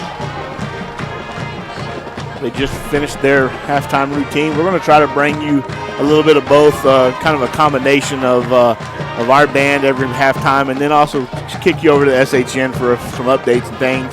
But we definitely want to give patronage and bring give these band kids a lot of credit and airtime they deserve too, because they work extremely hard. If not harder, at least as hard, if not harder than any other student athlete out there. Early morning marching, carrying that equipment, musically speaking, being able to play the equipment. They do a lot of work, and they are here to support the teams, and so we want to support them as well. So they are an award-winning band. I know, again, I couldn't tell you more than about 3 instruments down there, but you can just hear that they sound fantastic. About 4 minutes here remaining left in halftime. Cedar Creek is back out on the field getting stretched and warmed up. The tunnel is up again. I have not seen Reagan come out just yet, but we're going to have a few halftime stats here from Bobby to kind of give you an idea of where we stand.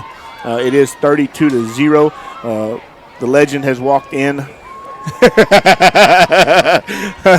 Pete is done with his duties as a band announcer, and now he's come back into the Roscoe State Bank broadcast booth here. Bobby, what did we see that first half stat-wise?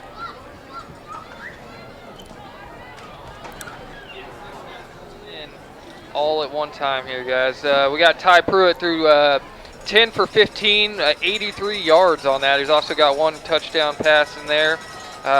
Lead rusher of the first half, we've got Dominic Mojica, 7 carries for 50 yards. He's got 2 touchdowns under his belt already. And then we've got Javon Livingston as our top receiver for the first half. He's got 5 receptions, 30 yards there. And then we've got Christian Diaz with a 28-yard field goal. Then let's not forget the wonderful punt return touchdown scored by Ashton Figueroa for 63 yards. Yeah, it was incredible. He broke about, 8 tackles on that run. At least. Plenty of opportunities, but he passed them all and kept on going. He did. It was a fantastic return, and that's really a spark. Special teams play hasn't been all that stellar here in the last few years, so it's good to see that we have got some of that figured out. I mean, just that first half, and then we've got a long season. Don't get me wrong by any stretch of the imagination. However, the athletes look different this year. They just seem to be a little bigger, a little stronger, a little faster than I've seen in the past. And a lot of that's due to age. There are a lot of seniors. But I really, I don't think a lot of people give us a lot of credit on this year coming in due to the fact that on paper, Bobby, from last year, it only shows we had 6 returning offensive starters. However, a lot of those kids that are starting today played a significant role last year on the varsity. So, for instance, Ty Pruitt played wide receiver last year instead of quarterback. So is he a starting quarterback this year for the first time? Technically, quote-unquote, yes. However, he still played varsity ball last year, right? So on paper, when you got all these, no offense, Jim, sports writers that put out these predictions and you're looking at, they've only got 6 returning starters. Yes, but how many of those other players played significant roles in the varsity level last year? And I think if they knew, or if they had taken into consideration that 8 to 10 of those kids actually played a lot of ball last year, they may have moved us up in the ranks. So I think we're going to be a surprise team this year.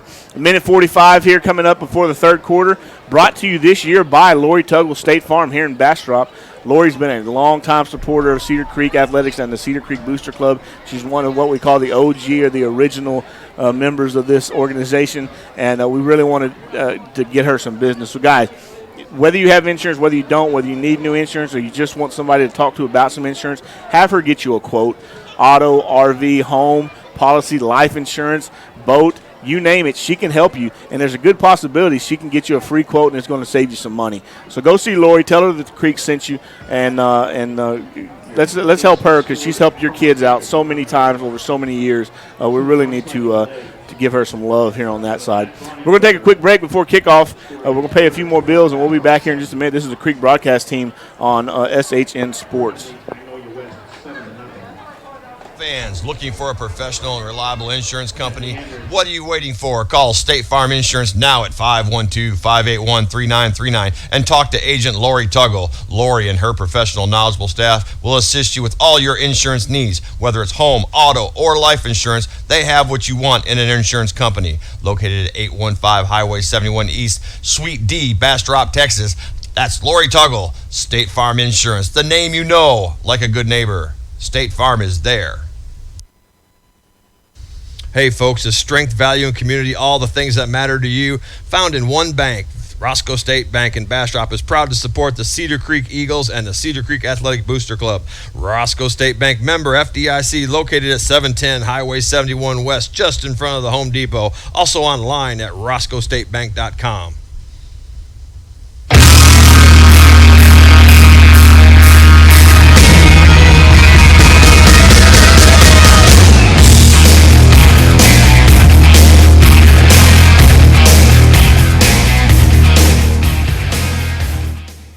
All right, we're back here at the Memorial Stadium in the Roscoe State Bank broadcast booth. Pete has left the building. He's going back to cook.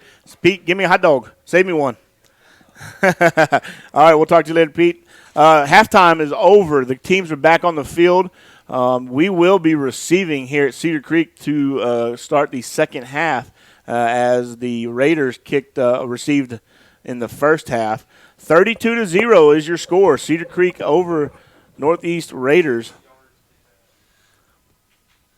It was a fantastic, stellar half. You just heard the stats there from Bobby Morgan here on the halftime show. Thanks to Jim, our newspaper statistician.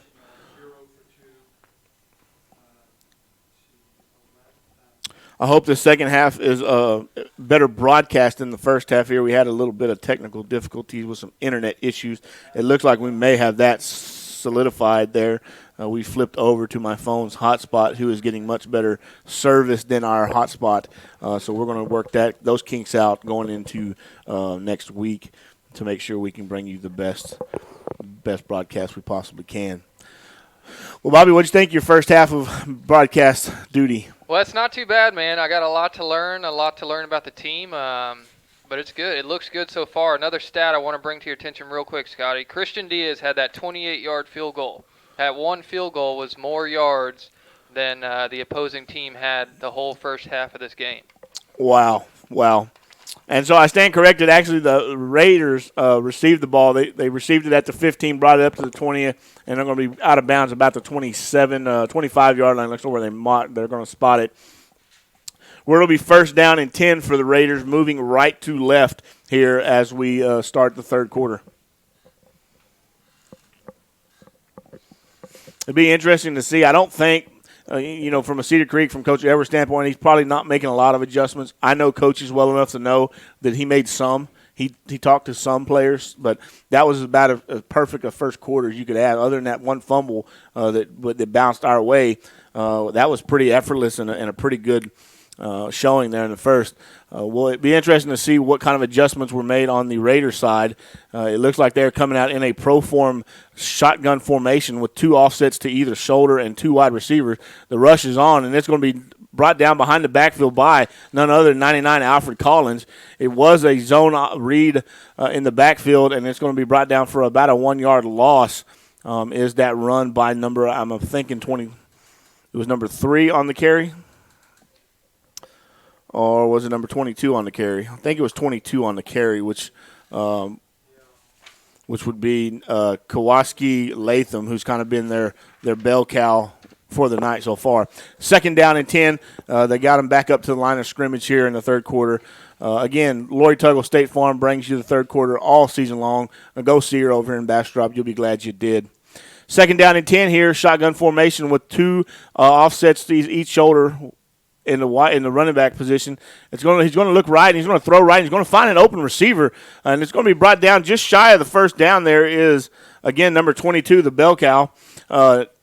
Latham. It's going to be a 9-yard pass reception for Latham from Rivera, and that's going to bring up they're going to give him a first down on that. So it's going to be first down at 10. They gave him just enough of a spot there at the 35-yard line, and it'll be first down at 10 for the Raiders. That'll be their second first down of the night in a completely different offensive format than we saw the first half. Well, yeah, I mean, they obviously had to make some changes. Again, one first down the whole first half of football, you got to change something up.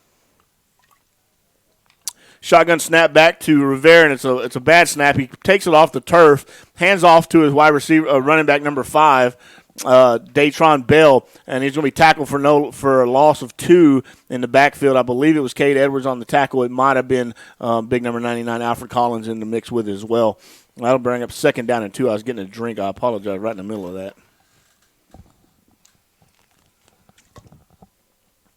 All right, second and 12. I know they gave it to 11.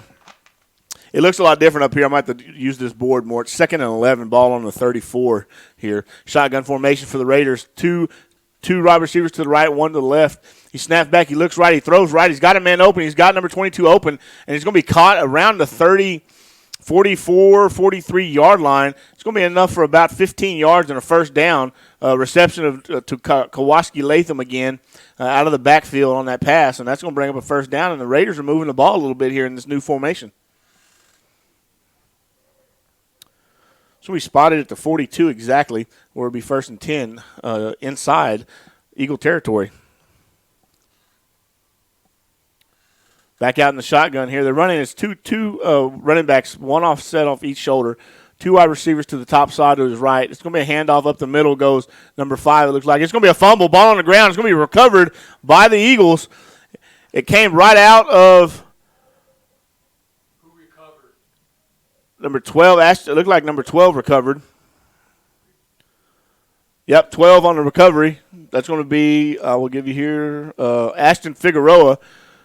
Datron Bell on the run. He had a good run, and then I didn't see who hit him, but it popped that ball right into Ashton Figueroa's arms. I think he got a helmet on that ball, and that'll send that ball flying. And it did, and it landed right in Figueroa's breadbasket, and that's going to set up a first down and 10 for the Eagles on the turnover at the 34-yard line, now moving left to right come the Eagles. Come out in the pro form set just like the same offensive set that the Raiders are in. Now the Eagles are in. No, they shift up. They're going to go back to their normal set of a one offset to his right. It's going to be a hard snap, but is that Pruitt or did they put in the backup? Yep, still Pruitt. Okay, so Pruitt came out, took the snap. It's going to be a quarterback run for a loss of a yard for Pruitt.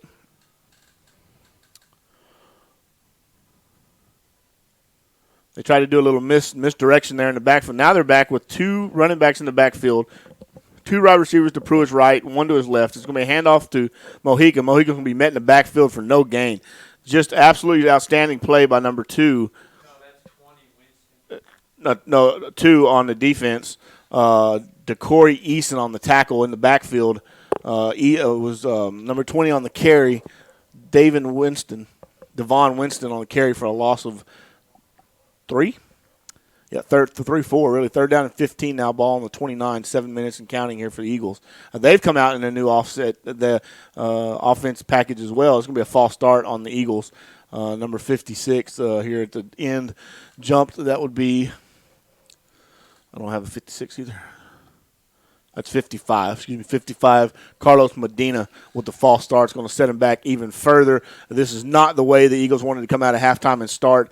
I don't understand why they switched offensive formations because it's working so well. Maybe they're just changing the formations, running the same plays. That's very common, but it's not working quite as well. So now we're back to the single back set, 3 to the right, to the left rather. Javon Livingston down, solo receiver to the right.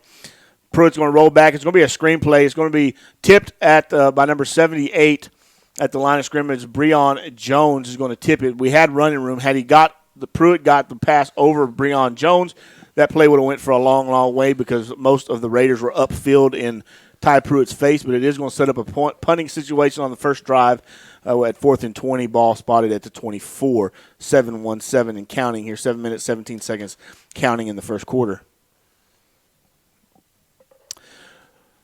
So that adjustment in that offense did not work at all. for the Eagles. So I think they will probably try to work that kink out. Snap is back. The punt's away under no pressure, and it's a good punt. It's going to be fielded thereabouts. It's going to hit the 50 and bounce. There's going to be a flag on the play by number 20, Nate Ferretz. I think it was Nate Ferretz on the receiving team that's going to get called for a personal foul. The ball might have touched the Reagan Raider.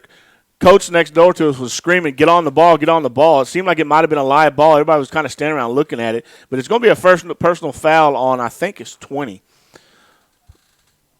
Nope, it's going to be a personal foul on 21, Chris Perez. He's walking off, as you can tell. The coaches are having a little bit of a word with him.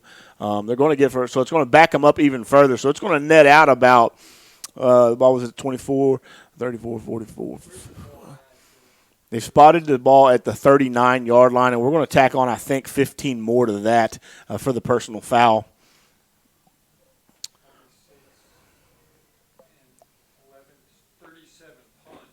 Yeah, so it's a 37-yard punt.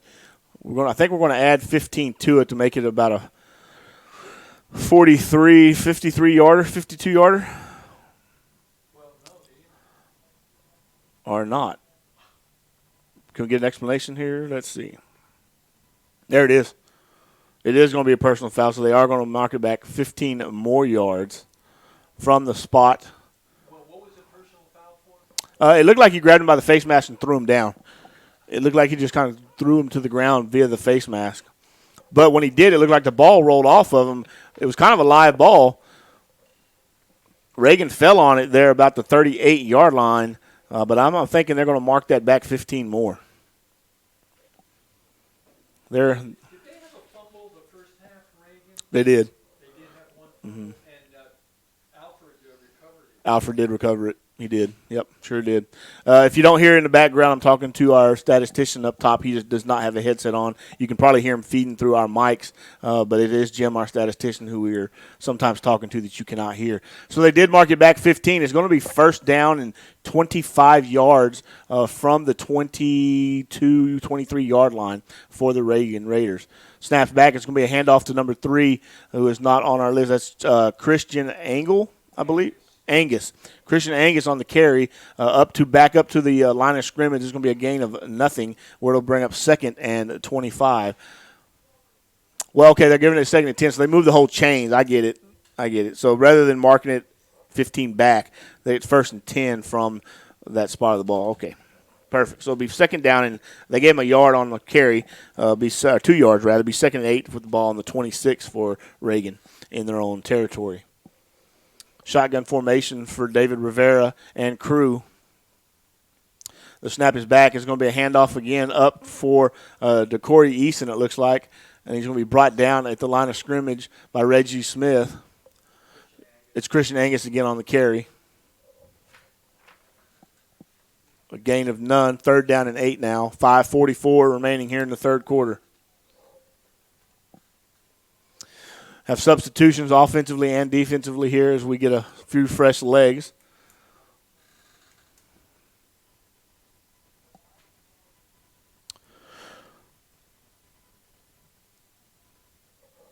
Shotgun formation for the Raiders. He's going to have 2 wide receivers up top to his right, 1 down low here to his left. It's going to be a handoff again to Angus. No, they can't figure out who's got it. Either Rivera or the Angus could not figure it out, and they were just swallowed up in the backfield by a host of Eagles, including number 73, who I apologize, I do not have on my too deep. Let me see if he's on the roster here. I'll give him some recognition. Trey Butts, actually listed as an offensive lineman, but he was in on the tackle at the defensive line position. And it was just a host of Eagles, and that's going to bring up 4th and 14, 13 officially from the 21.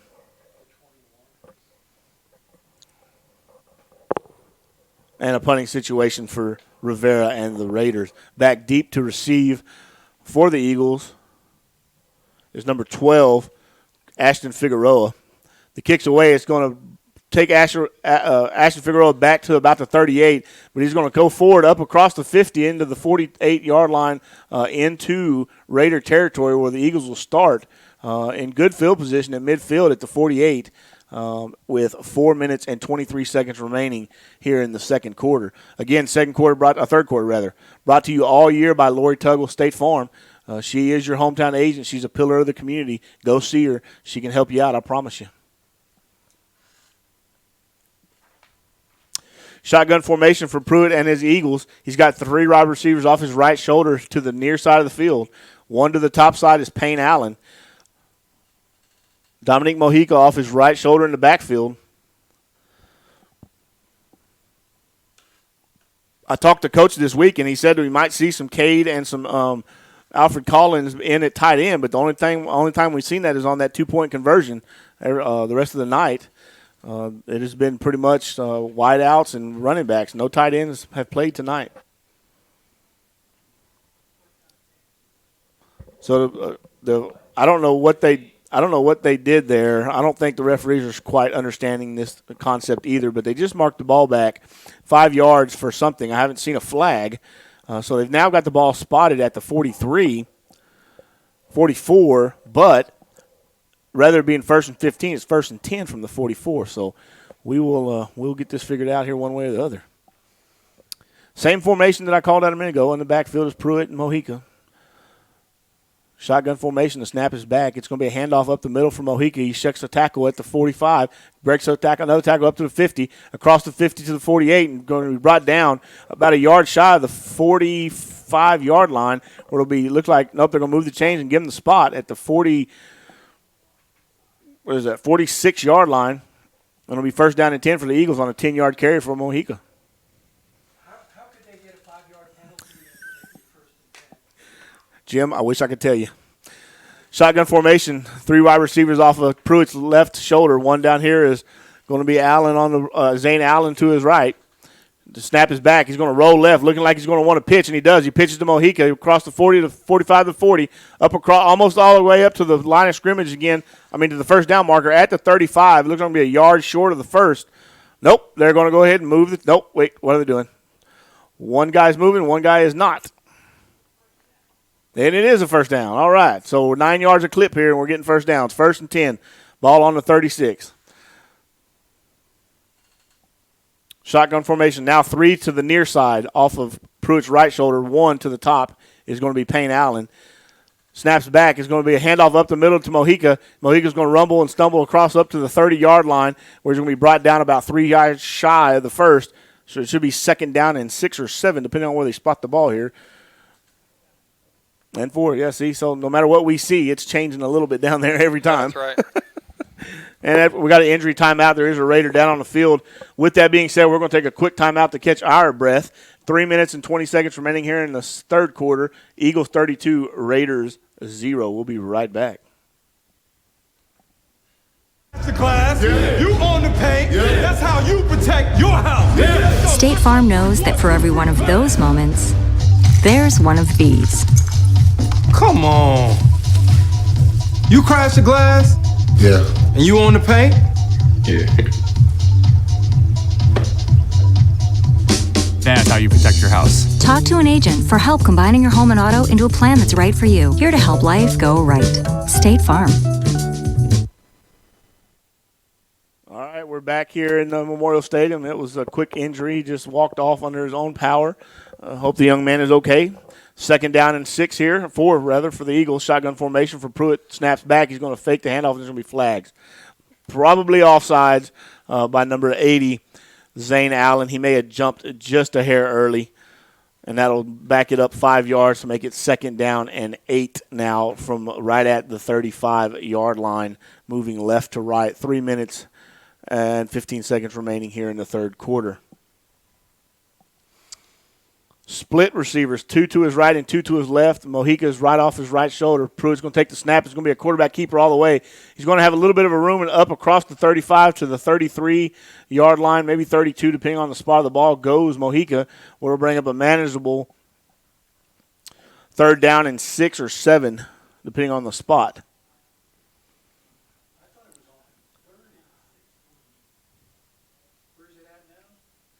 Ball spotted right about the 32-yard line here. They've got it on the 32.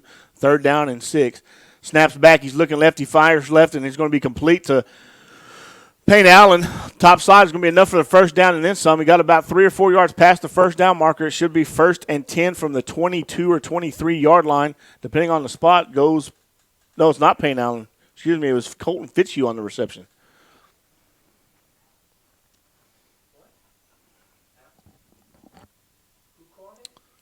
Fitzhugh. Colton Fitzhugh on the reception. Shotgun formation. 2 receivers to his right, 1 top side to his left, and 2 backfield. Snap is back. It's going to be a handoff to number 20, Devon Winston. It's going to be brought down for a loss of 1 yard where it'll set up second down, maybe 3 yards actually, depending on the spot of the ball. They spotted it right at the 25 and a quarter yard line where it'll be second down and 12. How many yards did let's see, lost 3? Shotgun formation for Pruitt. 2 back set. 2 wide receivers going to be a handoff to Mojica. Up the middle goes Mojica. He's got a little bit of a hole. And he's going to be round up, brought down right about the 22-yard line there, 23-22, depending on where they spot the ball after the pileup, where it'll bring up a 3rd down and 8 situation for the Eagles. Do you remember that Pruitt run? How many yards did he get on that? I'm thinking about 9, wasn't it? The last run was Mojica for 2 or 3, 3rd and 8 for the Eagles. Pruitt in the backfield, shotgun formation, 2 back set. He's going to roll right. He's looking for a man to throw to, and he finds Javon Livingston at the 9-yard line where he's going to be brought down. 1st down and goal from the 9 goes to the Eagles. 12-yard reception there for Javon Livingston from Pruitt. We'll bring up 1st and goal, 1:05 and counting here in the 3rd.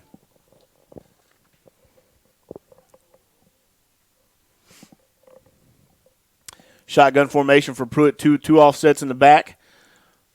2 wide receivers down here low to his right shoulder and 1 off his top to his left. Shotgun's back. It's going to be a fake handoff. No, it's going to be handoff to Mojica. He's got a room to run. He jukes and jives and going across the 5 up to the 4-yard line where he's going to be brought down. Where it's going to be 2nd and goal from the 4. A nice little 5-yard run by Mojica to get a little bit closer to the goal line here. 36 seconds and counting before the end of the 3rd quarter. Let's see if we can punch it in before the field switch here.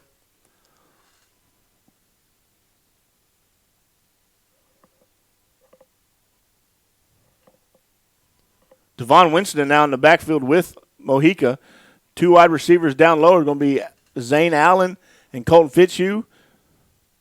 And Devon Livingston in the slot. It's going to be a rollout for Pruitt. He finds a hole, and he's going to be up across the 3 down to the 2. Looks like maybe at the 1-yard line where he's going to go down, and time's going to expire here in the 3rd. We're not going to get a score in the 3rd quarter, but we're in dangerous territory here. 3rd down and 1 from the 1-yard, 3rd down and goal rather from the 1, and we're going to flip sides here, take a quick timeout. 32-0, Eagles over the Raiders here at Memorial Stadium. We'll be right back.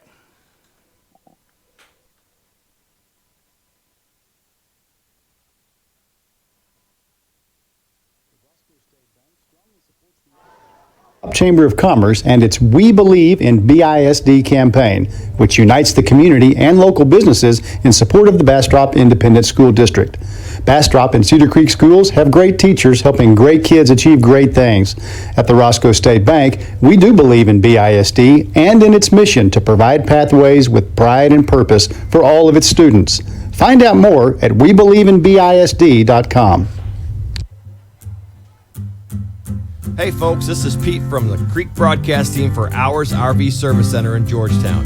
All the RVs that I see on the road these days, how about having a peace of mind knowing that your RV is in tip-top shape by taking it to Hours RV Service in Georgetown. Located at 8480 Interstate 35 in Georgetown, Hours RV Service will make sure that your coach, fifth wheel, or pop-up, or bumper pull are all ready for the road. They honor all major service contracts, so you don't have to worry about voiding any warranties. Hours 5-star review customer service will make sure that you have the peace of mind to enjoy that vacation. Call Michael at 801-671-8672 or find him online at www.hoursrv.com. That's www.auersrv.com. All right, we're back here.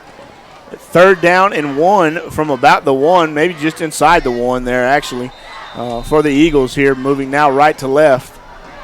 Shotgun formation for Pruitt. He's going to take quarterback keeper up the middle. and he's going to be able to go across the end zone for a touchdown. 1-yard touchdown run for Ty Pruitt with 11 minutes and 40 seconds remaining here in the fourth quarter, and that's going to spread that lead up to 38, pending a 2-point or an extra point conversion.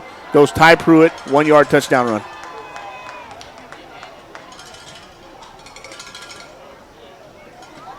I promise you before the next time we broadcast, we will have our touchdown sounders and things like that we had on our old system for the new system.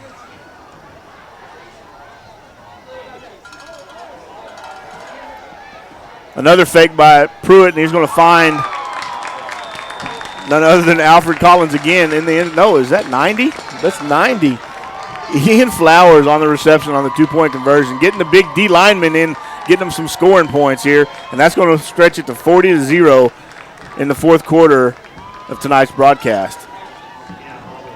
Again, fourth quarter brought to you all year by Ours RV in Georgetown, Texas.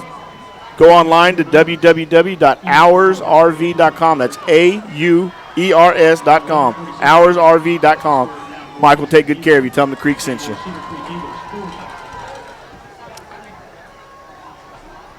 And with that quick flip, we're going to take a quick commercial break. This is the Creek Broadcast Network on SHN Sports. Be right back. Hey folks, this is Pete from the Creek Broadcast team for Ours RV Service Center in Georgetown. All the RVs that I see on the road these days, how about having a peace of mind knowing that your RV is in tip-top shape by taking it to Ours RV Service in Georgetown. Located at 8480 Interstate 35 in Georgetown, Ours RV Service will make sure that your coach, fifth wheel, or pop-up, or bumper pull are all ready for the road. They honor all major service contracts, so you don't have to worry about voiding any warranties. Ours 5-star review customer service will make sure that you have the peace of mind to enjoy that vacation. Call Michael at 801-671-8672 or find him online at www.oursrv.com. That's www.auersrv.com. No job too big. All right, folks, we had to cut that short. We're back here. The kickoff was away and recovered at the 5-yard line by the Raiders, brought back all the way up to about the 45-yard line before he was land blasted by the kicker of all people. Christian Diaz saved the touchdown, and when I mean save it, he didn't just tackle the guy.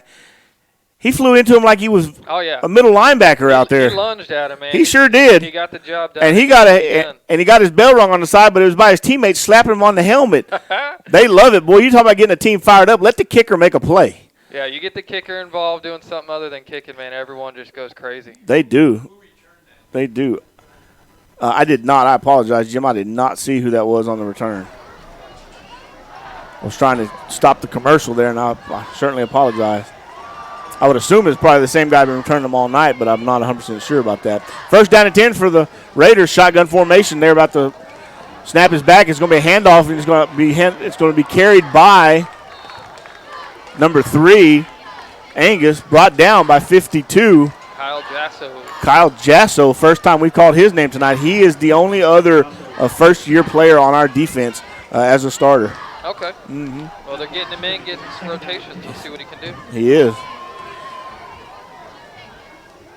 Speaking of rotations, he's not a starter, actually. It looks like we've got second-team D in right now. Alfred Collins is not out there. Cade Edwards is not out there.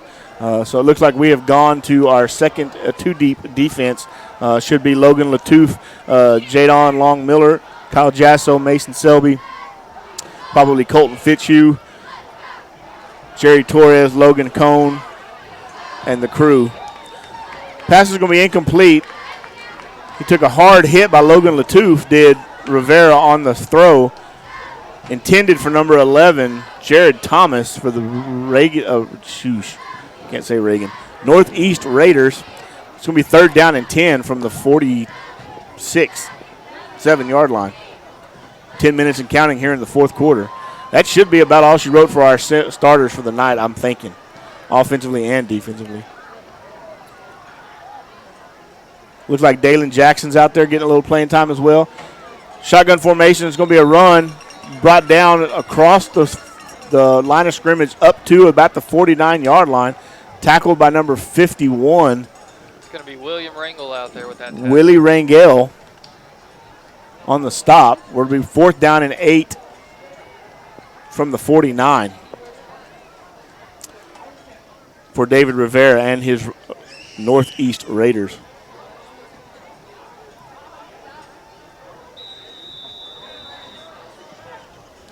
Ashton Figueroa playing a little defense now. Well, we might have a player down. It looks like one of the Reagan Raiders had to take a knee there. He might have been just a little shook up, and with that, injury timeout. We're going to take a quick, short commercial break. We'll be right back here at the Creek Broadcast Network at Memorial Stadium.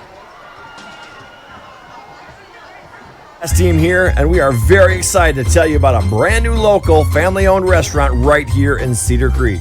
It's Leo's Italian Grill. Leo's offers authentic Italian cuisine with a nice southern flair, surrounded by an atmosphere that welcomes both family and friends. Whether it's for lunch, dinner, or to watch your favorite sporting event on the big screen, it's Leo's Italian Grill. Check them out on the web at www.leositaliangrill.net. Everything you need to know is right there at your fingertips. For a full menu, daily specials, go to leositaliangrill.net. Tell your friends, tell your family, tell your neighbors, let's go to Leo's.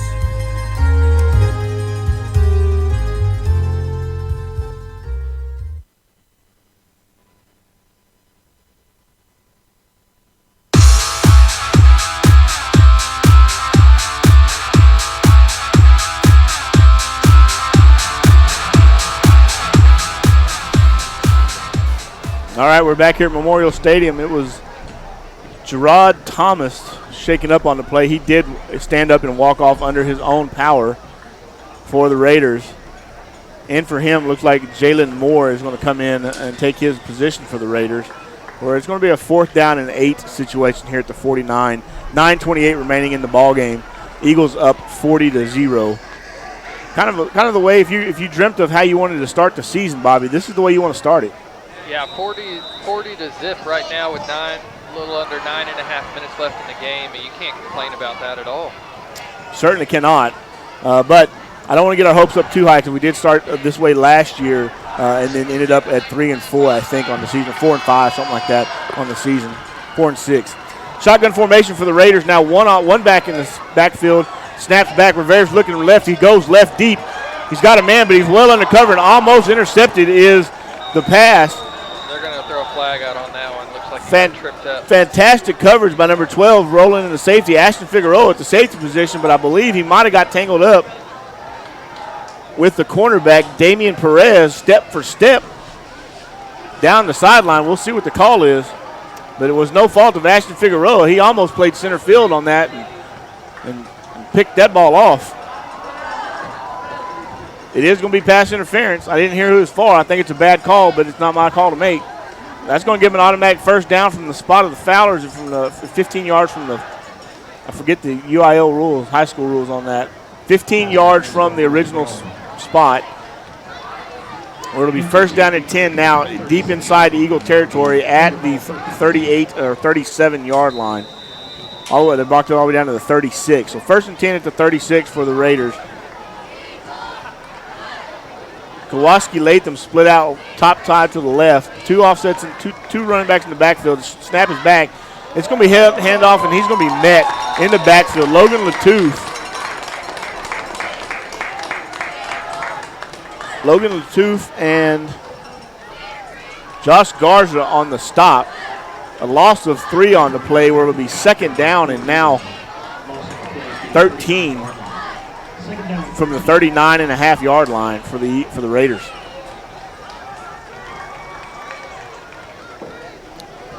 They've just not, no matter who has been in for the Eagles up front in the middle, they have got no penetration. The Raiders can't get any kind of penetration against that Eagle defensive line. Yeah, this is a heck of a defensive line we've got here, man. First string, second string, it's a force. Shotgun formation for Rivera. He's going to look left. He's going to fire left again. He's got a step, but then Ashton Figueroa is not going to miss this one. That's going to be intercepted. It's going to be brought back up across the 30 to the 35 to 40. 45, he's got room. 50. One man to beat. He's going to be run down at the 30-yard line is Ashton Figueroa. Fool me once, shame on me. Fool me twice, not going to happen. Figueroa on the interception for about. He caught that about the 10-yard line. And brought back 60 yards on the interception. Just a fantastic defensive stand. It was the exact same play they went after. They were trying to reach Kowalski Latham on the deep route again. And Figueroa said, not this time. I got this one. Yeah, and he did. He took it and ran with it, Scotty. We're about 60 yards. 60 yards on the return. Well, that sets up first down and 10 for the Eagles here at the 30. We do have a new quarterback now. It's going to be Tim Caldwell in the backfield. He's going to hand off up the middle to Devon Winston, and he's going to rumble and stumble up across the 25-yard line where it'll bring up second down and 5. It does look like all the starters are out on offense as well for the night. That'll be the end of their duty.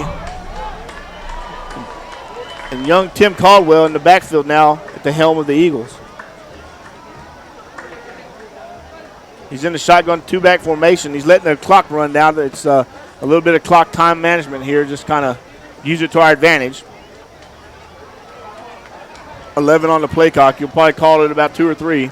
Shotgun back and snap his back to Winston again. Winston's going to be up across the 20, down to the 15, all the way down to the 13-yard line. Will be well enough for a first down on a 10, 11, 12-yard run for Devon Winston. 6:30 remaining here in the fourth quarter. Again, brought to you all year by Ours RV Center in Georgetown, Texas. Call Michael. Tell him Scotty and Bobby sent you. You'll be glad you did.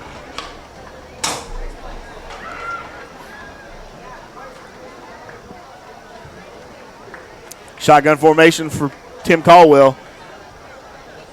2 wide receivers down low to his left, 1 to the top to his right.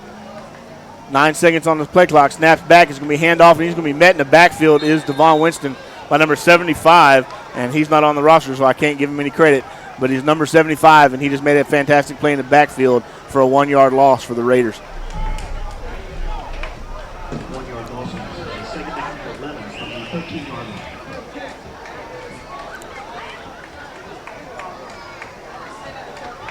David Winston off the Caldwell's left shoulder. He's got 2 wide receivers spread out to his left and top side 1 to his right. 1 offset back in the fullback position is Dominique Mojica. I think he's there more for blocking now than for running.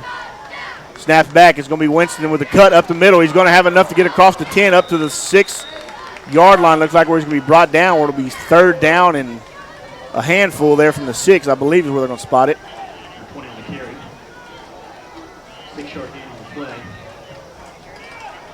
Drove down to the 7-yard line by Cooper. So they'll spot it at the 7, so it'll be third down and 5 from the 7 here. 5:04 remaining.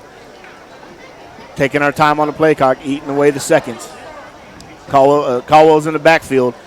Shotgun formation. Devon Winston off to his right shoulder. Offset back is Mojica. Snap is back. It's a high snap. Caldwell's just going to have to fall on it down at the 18. It's going to be a bad snap over Caldwell's head. But he had enough wherewithal to get his hand on it and knock it down a little bit. And that's going to bring up a 4th down and 12, 13 from the 17-yard line. 4th and 15 officially from the 17-yard line. 4 minutes and 20 seconds counting. No kicking team coming on. They're just going to go ahead and run with it. Eagles up 40-0 here in the 4th at Memorial Stadium. Snaps back to Caldwell. It's going to be a handoff to Winston. Winston's going to sweep left. He's got room. He's up across the 10. He's up across the 5, and he's into the goal. Touchdown, Devon Winston. 17-yard run by the young man, and that's going to extend the lead to 46 here with 4 minutes remaining for the Eagles. Well, he found a gap out there, Scotty, and he just drove it all the way home.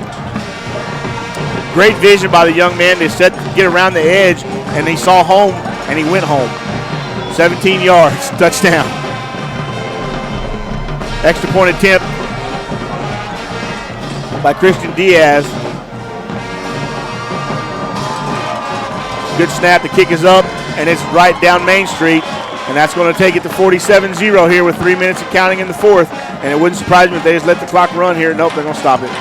We have seen it before, just kind of lead that they'll just let the clock run out, get done with it. But nevertheless, we're going to take a quick break. We'll pay some bills and thanks to sponsors. We'll be back. This is the Creek broadcast team, KMX Sports. SHN Sports. Hey folks, this is Pete. Hey folks, this is broadcasting for Hours RV Service Center. Hours RV Service Center. All the RVs that I see on the road.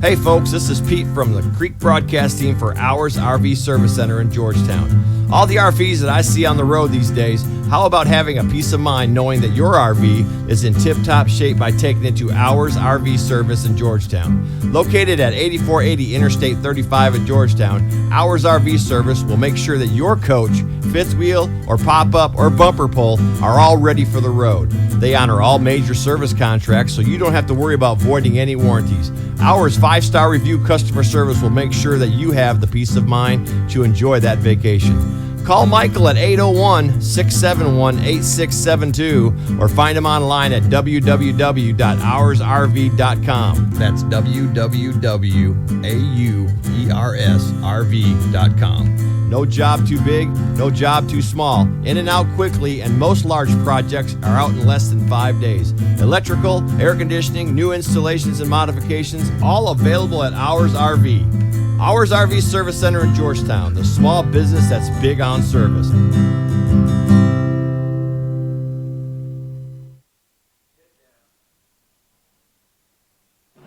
All right, we're back here. The kickoff just happened. It was a decent kick by Mason. I was going to say Mason Shelby. Shelby Morgan received about the 23-yard line, and the young man for Reagan just put his head down and bulldozed all the way up to the 34-yard line, 35-yard line. They're going to spot it at the 34, so it'll be first down and 10 for the Northeast Raiders at the 34-yard line. I'm telling you right now, it says 33 on that, but we're looking at it. It's on the 34-yard line. That has been playing with me all night long because I can see where the ball spot, but apparently the guy running the down marker on the scoreboard cannot. Snaps back. It's going to be a handoff for number 5, Datron Bell, and he's going to be met pretty quickly by number 52, Kyle Jasso, for about a 1-yard gain, maybe back to the line of scrimmage, I think is where they're going to put it, and that's exactly what they do, where it'll be second down and 10 here from the 34-yard line. He must have heard me on radio because he changed it from 33 to 34. He's been killing me all night. I love him, but he's killing me because I'm looking at it one way and he's putting it different on the board. All right, second down and 10 here. 2 minutes and 30 seconds remaining for the Northeast Raiders. That's going to drive me nuts. Oh, long snap over his head. The snap does go overhead, and it's going to be recovered at the 14, 15, 16, 17-yard line by the Cedar Creek Eagles. 52 on the reception. It was a bad snap, well over David Rivera's head. Kyle Jasso, again, third time we've called that young man's name, comes up big on the play. And that's really exciting and I'll tell you why, because he's going to step in and probably take Cade Edwards' spot when Cade leaves. He's a senior this year. Kyle is not. So it's good to see that young man making some plays because we're going to need him next year. He's just a junior, isn't he? Well, there's some confusion here on this end. I've got him as a senior. Oh, he may be a senior. He sure might be. Well, good for him. And that's going to bring up first down and 10 from the 17-yard line, 18-yard line for the Eagles. Shotgun formation is Tim Caldwell. He's got two backs in the backfield, 2 wide receivers to his left and 1 to his right. The snap's back. It's going to be handed off to number 20. Goes through. No, that's Mojica. Mojica breaks through the line and rumbles and stumbles down to about the 3-yard line where he's going to be brought down just shy of a touchdown at the 3, where he'll set up first down and goal with 1 minute and 27 seconds and counting. And don't get me wrong, we're not trying to run up the score here. He just ran right up the middle. I mean, nobody touched him for 10 yards. Yeah, he just came. Okay, now here comes the big boys. Cade Edwards and Alfred Collins are going to come in a 2 tight set. These are both our star defenders that love playing offense. They don't get to do it a whole lot, but they love it. So we're going to be in a 2 tight set here. And we're going to go into victory formation, it looks like. We are in victory formation with 57 seconds of counting, and Tim Caldwell is just going to take a knee.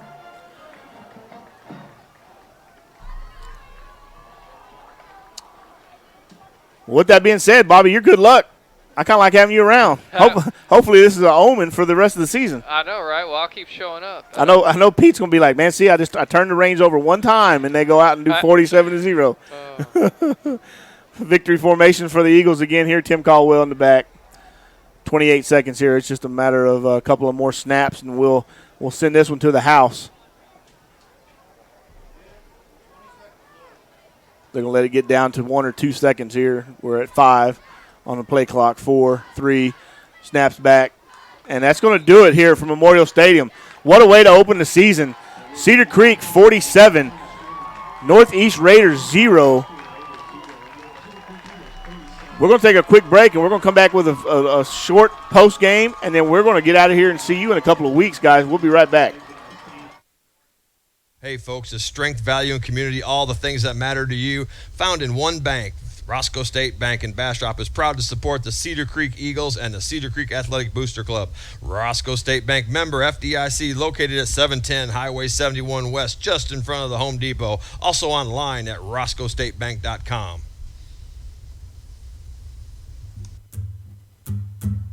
Hey folks, this is Pete from the Creek Broadcast Team for Hours RV Service Center in Georgetown. All the RVs that I see on the road these days, how about having a peace of mind knowing that your RV is in tip-top shape by taking it to Hours RV Service in Georgetown. Located at 8480 Interstate 35 in Georgetown, Hours RV Service will make sure that your coach, fifth wheel, or pop-up, or bumper pull are all ready for the road. They honor all major service contracts, so you don't have to worry about voiding any warranties. Hours 5-star review customer service will make sure that you have the peace of mind to enjoy that vacation. Call Michael at 801-671-8672 or find him online at www.hoursrv.com. That's www.auersrv.com. No job too big, no job too small. In and out quickly, and most large projects are out in less than 5 days. Electrical, air conditioning, new installations and modifications, all available at Hours RV. Hours RV Service Center in Georgetown, the small business that's big on service. Eagle fans, Leo's Italian Grill is staying open late on game nights till 12 a.m. so you can come in and celebrate the Eagle victory with Leo and his friends. Belly up to the bar or order up a great Italian treat. Located just west of Memorial Stadium, it's Leo's on the left. Leo's Italian Grill. I'm in a state of inundation from an endless iteration of discounts that State Farm gives to me. Good driver and good student, multi-car and all the rest make up a veritable litany. They got a list of discounts longer than my arm. Get to a better state, State Farm.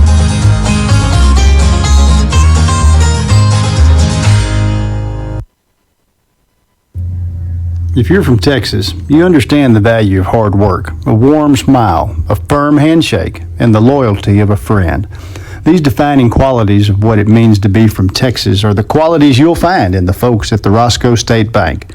Formed in 1906 out of the farming plains of West Texas, the Roscoe State Bank has been a model of true community banking for almost 110 years. Honesty, integrity, hard work, it's what being a Texan's all about. And that's what Roscoe State Bank is all about. Roscoe State Bank is a proud supporter of Cedar Creek Eagles and a member FDIC.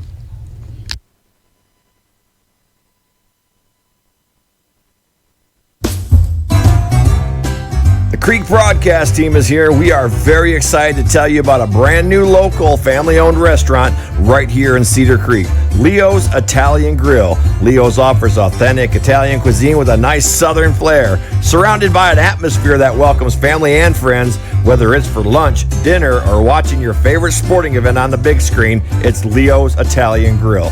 Check them out on the web at www.leositaliangrill.net. Everything you need is right there at your fingertips for a full menu. Daily specials, go to leositaliangrill.net. Tell your friends, tell your family, tell your neighbors. Let's go to Leo's.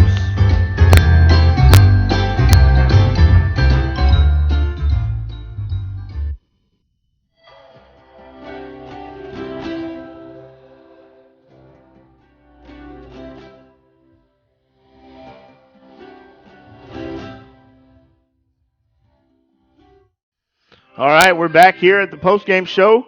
This is the Creek Broadcast Network. We are looking for sponsors for the pregame and postgame show, as well as the offensive and defensive players of the game.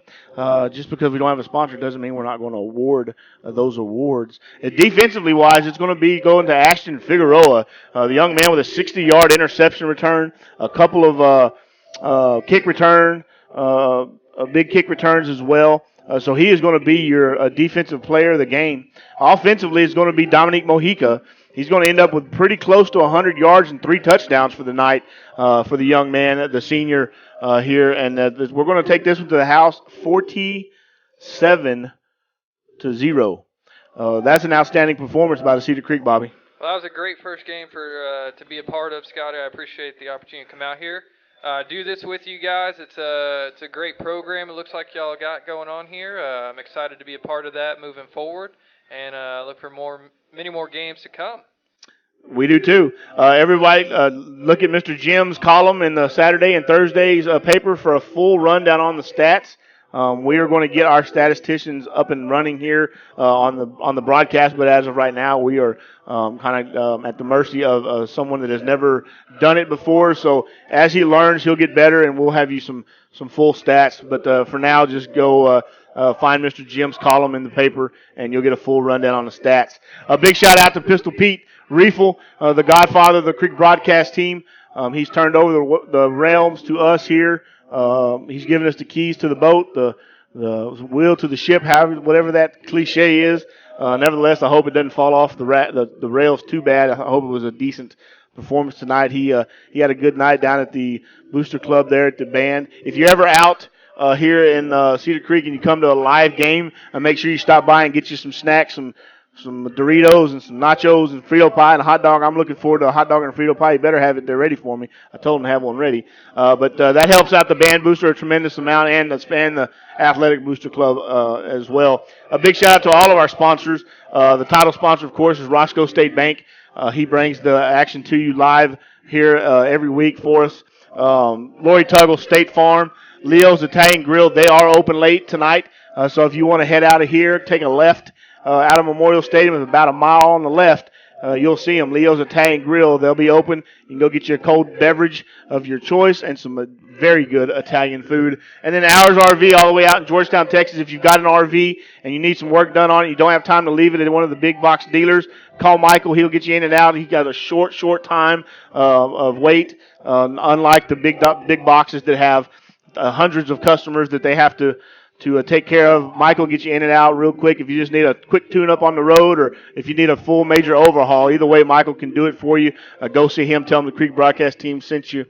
And that's going to just about do it here from Memorial Stadium. Oh, did I mention Lori Tuggle?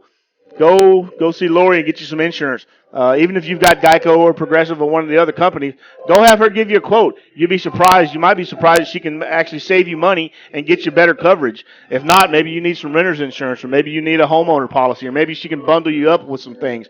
Go see her. Either way, she's a pillar of this community. She's been so instrumental and good to this program. We really need to take care of Miss Lori. So go see her. Tell her the Creek broadcast team sent you. And other than that, Bobby, that about wraps it up here from Memorial Stadium. We're going to do a call-in show. If you're not done with the action, if you want to stay up late, SHN is going to have the broadcast team run until midnight. If you go to YouTube, type in SHN Sports, they're going to have that there for you. Tonight's reactions from all across. I'll be calling in momentarily, kind of give them a rundown of what happened here at Memorial Stadium. They broadcast and cover about 7 to 10 teams here in Central Texas, not counting what they're going to be able to tell you scores that may have happened at your alma mater. So tune in, listen to them. Rob Hipp, good luck tomorrow on your first collegiate call, man. We're proud of you. We love the platform. We love what you're doing here, and just thankful to be a part of it. Bobby, you got any final words? That's it, man. I'm just, again, just thanks for the opportunity. Looks like we got a good program. Opening game of the season was, you can't ask for anything better than that, man. I'm excited to be a part of it. I'm looking forward to it. Yeah, I hope it goes that way the entire season, as do the coaching staff and the players and the kids. But from the Creek broadcast team and the Roscoe State Bank broadcast booth, I'm Scotty Martin. We're going to call it a night tonight. We will see you we will not see you next week. That will be a AISD Thursday Game of the Week broadcast by SHN Sports, and their main team that runs those broadcasts. You'll still be able to tune into SHN. You're just not going to hear my goofy voice or Bobby's. We're going to be off that week because that is an AISD game of the week, so that'll be brought to you by the big team. Then we're off. We're going to have a bye week the next week, the 19th. We'll be back here on Thursday night, the 12th, for Fredericksburg. The Battling Billies come to town for homecoming on a Thursday night here at Memorial Stadium. That's going to be a lot of fun. Fredericksburg is a good team, and they come from they're going to have a long travel, long distance, and homecoming is always a lot of fun here at Memorial. So we'll be back here to broadcast that game, me and Bobby and myself here. Then we have a bye week on the 19th. Nothing that week on the 19th or the 20th. And then Pistol Pete, and whatever special guest he can find will bring you all the action on the 27th from Brenham as the Eagles travel to Brenham to take on the Bears. Is that the Cubs? Brenham Cubs. I think it's the Cubs. And then we're right back here for the crosstown rivalry on the 4th. And if you've never been a part, Bobby, of Cedar Creek versus Bastrop in this stadium, it gets pretty wild. I'm telling you, they do not like each other. Oh, yeah? Most of these kids grew up together, but the high school division line separates them, and there's no lost blood between us and Bastrop. We have yet to beat them, so we're hoping we can change that this year. Those are the best games to come. They are. That is our rival. And then we'll go up to Leander on the 11th of September and face Glenn, which is a new up-and-coming school. It'll be right there in our backyard, so it'll be a short drive home for me and you. And then we're back here 18th against Weiss of October, and then we will be over in Elgin on the 25th, and that will let's see, that'll be in Elgin. We come right back here November the 1st for Eastview, and then we will be in Marble. Let's see, are we in Marble Falls or are they in? We're here for Marble Falls, so we'll be in Georgetown for Eastview, and then back home to finalize the season, I think, at Marble Falls, or Marble Falls here at home. So that'll about do it. That's kind of the rundown of the schedule. We won't see you next week. We will see you the following week, homecoming against Fredericksburg. This is Scotty Martin on behalf of Pistol Pete and Bobby and Jim, the statistician. Good night from the Memorial Stadium.